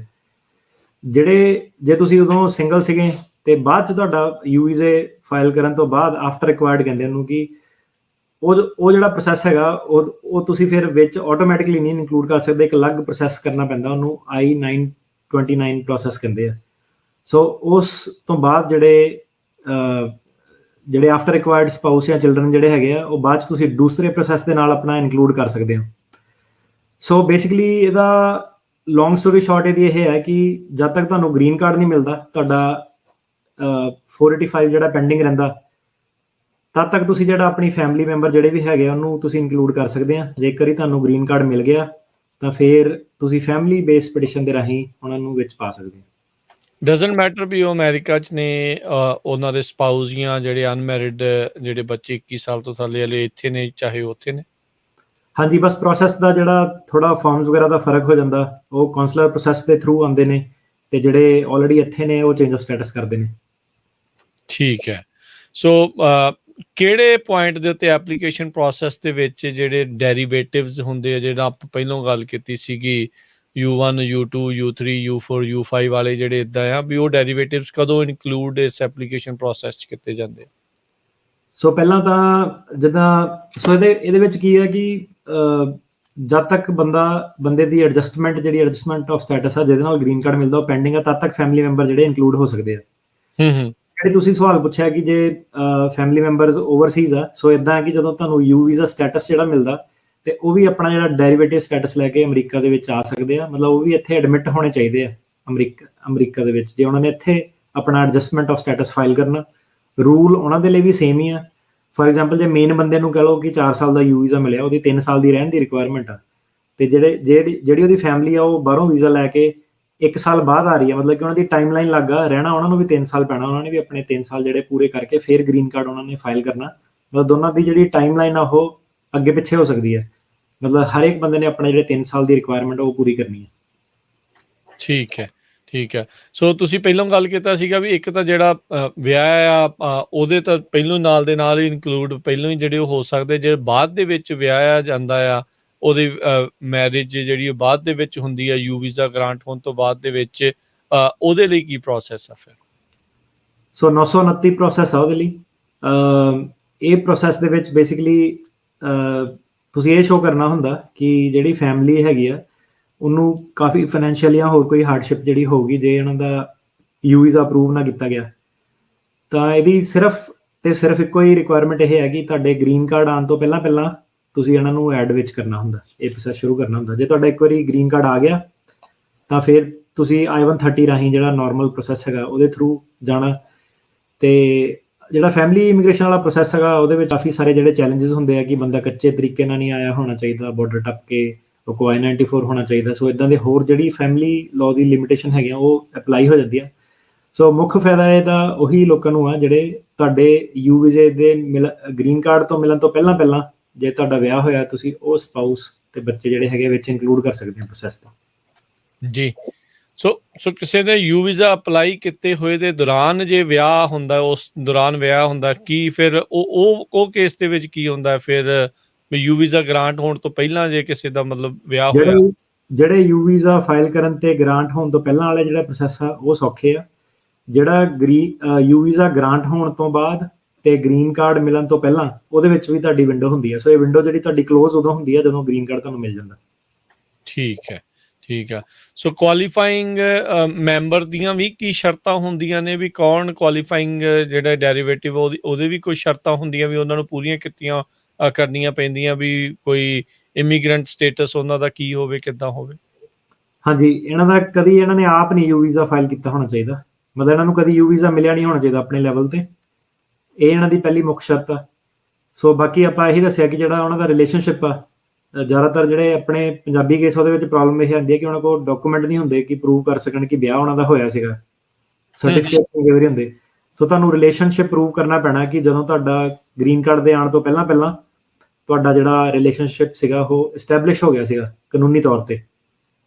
ਤੇ ਤੀਜੀ ਚੀਜ਼ ਇਹ ਹੈ ਕਿ ਤੁਹਾਨੂੰ ਇਹ ਦੱਸਣਾ ਪੈਂਦਾ ਕਿ ਜੇ ਤੁਹਾਡੇ ਫੈਮਿਲੀ ਮੈਂਬਰਸ ਨੂੰ ਨਾ ਆਉਣ ਦਿੱਤਾ ਜਾਵੇ ਜਾਂ ਉਹਨਾਂ ਨੂੰ ਗ੍ਰੀਨ ਕਾਰਡ ਨਾ ਦਿੱਤਾ ਜਾਵੇ ਤਾਂ ਕਾਫੀ ਜਿਹੜੀ ਤੁਹਾਨੂੰ ਪ੍ਰੋਬਲਮ ਹੋਊਗੀ, ਹਾਰਡਸ਼ਿਪ ਹੋਊਗੀ। ਸੋ ਇਹ ਹਾਰਡਸ਼ਿਪ ਤੁਹਾਨੂੰ ਜਿਹੜੀ ਉਹ ਪ੍ਰੂਵ ਕਰਨੀ ਪੈਂਦੀ ਹੈ। ਤੇ ਆਹੀ ਜਿਹੜੀਆਂ ਮੁੱਖ ਉਹਨਾਂ ਦੀਆਂ 3 ਸ਼ਰਤਾਂ, ਇਹ ਕੋਈ ਖਾਸ ਸ਼ਰਤਾਂ ਨਹੀਂ ਹੈਗੀਆਂ। ਹਾਰਡਸ਼ਿਪ ਵੀ ਜਿਹੜੀ ਇਹਦੀ ਹੈਗੀ ਆ ਨੋਰਮਲੀ ਇਹਨਾਂ ਦੀ ਪ੍ਰੂਵ ਹੋ ਜਾਂਦੀ ਹੈ। 601A ਵੇਵਰ ਵਾਂਗੂ ਕੋਈ ਇੰਨੀ ਜ਼ਿਆਦਾ ਔਖਾ ਕੰਮ ਨਹੀਂ ਹੈਗਾ। ਉਤੋਂ ਜਿਹੜਾ ਇਹਨਾਂ ਦਾ ਸਟੈਂਡਰਡ ਥੋੜਾ ਜਿਹਾ ਘੱਟ ਆ। ਸੋ ਬੇਸਿਕ ਜਿਹੜੀ ਹਾਰਡਸ਼ਿਪ ਆ, ਬੇਸਿਕ ਐਕਸਟ੍ਰੀਮ ਹਾਰਡਸ਼ਿਪ ਜਿਹੜੀ ਤੁਸੀਂ ਦਿਖਾ ਕੇ ਆਪਣਾ ਕੇਸ ਜਿੱਤ ਸਕਦੇ ਹੋ। ਠੀਕ ਹੈ।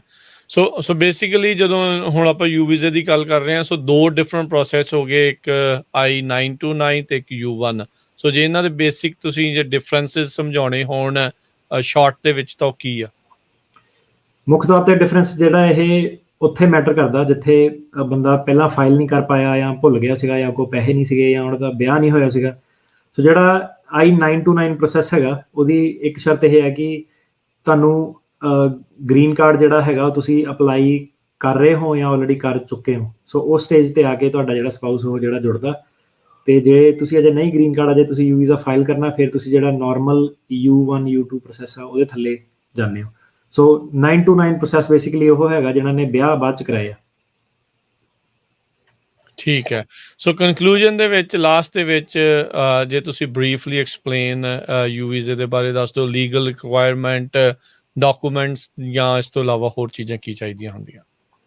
ਸੋ ਜੇ ਇਹਦੀ ਸਾਰੀ ਚੀਜ਼ ਦੀ ਸਮਰੀ ਕਰੀਏ, ਸੋ ਲੀਗਲ ਰਿਕੁਆਇਰਮੈਂਟ ਪਹਿਲਾਂ ਆਪਣੀ ਇਹ ਹੈਗੀ ਕਿ ਯੂ ਵੀਜ਼ਾ ਮਿਲਣਾ ਕਿਹਨੂੰ ਆ। ਸੋ ਇਹਦੇ ਵਿੱਚ ਕ੍ਰਾਈਮ ਹੋਣਾ ਚਾਹੀਦਾ ਕੁਆਲੀਫਾਈਂਗ। ਉਹ ਆਪਾਂ ਦੱਸਿਆ ਕਿ ਹਰੇਕ ਕ੍ਰਾਈਮ ਨਹੀਂ ਹੁੰਦਾ। ਸੋ ਜ਼ਿਆਦਾਤਰ ਜਿਹੜੇ ਸਟੋਰਾਂ ਵਾਲੇ ਆ ਉਹਨਾਂ ਨੂੰ ਆਪਣਾ ਹਥਿਆਰ ਦਾ ਤੇ ਕੀ ਉਹਨਾਂ ਦੀ ਅਨਲੌਫੁਲ ਕ੍ਰਿਮੀਨਲ ਰਿਸਟ੍ਰੇਂਟ ਉਹ ਚੀਜ਼ਾਂ ਦੱਸਣੀਆਂ ਪੈਣੀਆਂ ਆਪਣੀਆਂ। ਹੋਰ ਲੀਗਲ ਰਿਕੁਆਇਰਮੈਂਟ ਉਹਨਾਂ ਦੀ ਇਹ ਹੈ ਕਿ ਤੁਸੀਂ ਏਜੰਸੀ ਦੀ, ਪੁਲਿਸ ਦੀ, ਕੋਰਟ ਦੀ, ਪ੍ਰੋਸੀਕਿਊਟਰ ਦੀ ਇਹਨਾਂ ਦੀ ਹੈਲਪ ਕਰਨੀ ਹੈ। ਮਤਲਬ ਇਹ ਨਹੀਂ ਕਿ ਸਿਰਫ ਤੁਹਾਡੇ ਨਾਲ ਕ੍ਰਾਈਮ ਹੋਇਆ ਤੁਸੀਂ ਅੱਗੇ ਜਾ ਕੇ ਹੈਲਪ ਵੀ ਕਰਨੀ ਹੈ। ਕਾਫੀ ਕੇਸ ਇੱਦਾਂ ਦੇ ਵੀ ਹੈ ਕਿ ਉਹ ਕਹਿੰਦੇ ਭਾਜੀ ਮੈਂ ਤਾਂ ਗਿਆ ਹੀ ਨਹੀਂ ਸੀਗਾ, ਫਿਰ ਮੈਨੂੰ ਚਿੱਠੀਆਂ ਪਾਉਂਦੇ ਰਹੇ ਪਰ ਮੈਂ ਗਿਆ ਨਹੀਂ, ਮੈਂ ਬਿਜ਼ੀ ਸੀਗਾ ਕੰਮ ਤੇ। ਸੋ ਹੈਲਪ ਜ਼ਰੂਰ ਕਰਨੀ ਆ। ਤੀਜੀ ਚੀਜ਼ ਇਹਦੇ ਵਿੱਚ ਇਹ ਆ ਗਈ ਕਿ ਕ੍ਰਾਈਮ ਤੇ ਹੈਲਪ ਇਕੱਲਾ ਇਨਫ ਨਹੀਂ ਹੈਗਾ, ਤੁਸੀਂ ਇਹ ਵੀ ਦੱਸਣਾ ਕਿ ਤੁਹਾਨੂੰ ਮਾਨਸਿਕ ਜਾਂ ਫਿਜ਼ੀਕਲ ਨੁਕਸਾਨ ਕੀ ਹੋਇਆ। ਸੋ 3 ਚੀਜ਼ਾਂ ਆ ਗਈਆਂ, ਕ੍ਰਾਈਮ, ਹੈਲਪ ਤੇ ਨੁਕਸਾਨ ਕੀ ਹੋਇਆ ਤੁਹਾਨੂੰ। ਇਹ 3 ਚੀਜ਼ਾਂ ਤੁਹਾਡੀ ਲੀਗਲ ਰਿਕੁਆਇਰਮੈਂਟਸ ਆ ਗਈਆਂ। ਡਾਕੂਮੈਂਟ ਕਿਹੜੇ ਚਾਹੀਦੇ ਆ? ਤੁਹਾਨੂੰ ਸਰਟੀਫਿਕੇਸ਼ਨ ਚਾਹੀਦੀ ਆ, ਪੁਲਿਸ ਰਿਪੋਰਟ ਚਾਹੀਦੀ ਆ, ਪਰਸਨਲ ਸਟੇਟਮੈਂਟ ਤੁਸੀਂ ਦੇਣੀ ਕਿ ਕੀ ਨੁਕਸਾਨ ਹੋਇਆ, ਡਾਕਟਰ ਦਾ ਤੁਸੀਂ ਜਿਹੜਾ ਸਬੂਤ ਆ, ਮੈਡੀਕਲ ਤੁਹਾਡੇ ਜਿਹੜੇ ਡਾਕੂਮੈਂਟਸ ਆ ਉਹ ਲਾਣੇ ਆ। ਇੱਕ ਜਿਹੜੇ ਕੱਚੇ ਬੰਦੇ ਟੱਪੇ ਸੀਗੇ ਉਹਨਾਂ ਨੂੰ ਇੱਕ 192 ਵੇਵਰ ਨਾਲ ਜਿਹੜਾ ਫਾਈਲ ਕਰਨਾ ਪੈਂਦਾ। ਤੇ ਇਸ ਤੋਂ ਇਲਾਵਾ ਜਿਹੜੇ ਹੋਰ ਡਾਕੂਮੈਂਟਸ ਆ ਉਹੀ ਕਿ ਪੁਲਿਸ ਤੇ ਕੋਰਟ ਦੇ ਰੈਕਡ, ਜਿਹੜੀ ਜੇ ਕਿਸੇ ਸੱਜਣ ਮਿੱਤਰ ਨੇ ਜਾਂ ਹੋਰ ਕੋਈ ਕਸਟਮਰ ਸੀਗਾ ਜਿਹਨੇ ਵਿਟਨੈਸ ਕੀਤਾ ਉਹਨੇ ਐਫੀਡੇਵਿਟ ਵਗੈਰਾ ਦੇਣਾ, ਉਹ ਤੁਸੀਂ ਨਾਲ ਜਿਹੜੀ ਲਾ ਸਕਦੇ ਆ ਜੀ। ਸੋ ਬਿਲਕੁਲ ਪੁਲਿਸ ਤੇ ਕੋਰਟ ਤੇ ਰੈਕਡਸ, ਪਰਿਵਾਰਕ ਮੈਂਬਰਾਂ ਦੇ, ਉਹ ਸਾਰੀਆਂ ਚੀਜ਼ਾਂ ਦੇ, ਡਾਕਟਰਾਂ ਦੇ, ਮੈਂਟਲ ਹੈਲਥ ਪ੍ਰੋਫੈਸ਼ਨਲ ਤੇ। ਸੋ ਸਰੋਤਿਓ, ਇਹ ਸੀਗਾ ਸਾਡਾ ਅੱਜ ਦਾ ਇਹ ਟੌਪਿਕ ਯੂ ਵੀਜ਼ੇ ਦੇ ਉੱਤੇ। ਤੇ ਹੁਣ ਧੰਨਵਾਦ ਕਰਦੇ ਹਾਂ ਆਪਾਂ ਅਟਾਰਨੀ ਟਿਰਕੀਆਣਾ ਹੋਣਾ ਦਾ, ਉਹ ਸਾਡੇ ਨਾਲ ਜੁੜੇ। ਉਹਨਾਂ ਨੇ ਅੱਜ ਦੇ ਇਸ ਟੌਪਿਕ ਦੇ ਉੱਤੇ ਆਪਾਂ ਨੂੰ ਬਹੁਤ ਵਿਸਥਾਰ ਦੇ ਨਾਲ ਜਿਹੜੀਆਂ ਉਹ ਜਾਣਕਾਰੀਆਂ ਜਿਹੜੀਆਂ ਦਿੱਤੀਆਂ। ਮਿਲਦੇ ਹਾਂ ਜੀ ਫਿਰ ਅਟਾਰਨੀ ਟਿਰਕੀਆਣਾ ਜੀ ਅਗਲੀ ਵਾਰ। ਧੰਨਵਾਦ ਜੀ, ਬੜੀ ਮਿਹਰਬਾਨੀ। ਸਤਿ ਸ਼੍ਰੀ ਅਕਾਲ ਜੀ। ਸਤਿ ਸ਼੍ਰੀ ਅਕਾਲ ਜੀ। ਸੋ ਸਾਡੇ ਪ੍ਰੋਗਰਾਮ ਦੀ ਸਮਾਪਤੀ ਆ। ਮਿਲਦੇ ਹਾਂ ਅਗਲੀ ਵਾਰ ਤੱਕ ਲਈ ਮੇਰੇ ਵੱਲੋਂ ਵੀ ਤੁਹਾਨੂੰ ਸਭ ਨੂੰ ਪਿਆਰ ਭਰੀ ਸਤਿ ਸ਼੍ਰੀ ਅਕਾਲ। ਸੁਣਦੇ ਰਹੋ, ਦੇਖਦੇ ਰਹੋ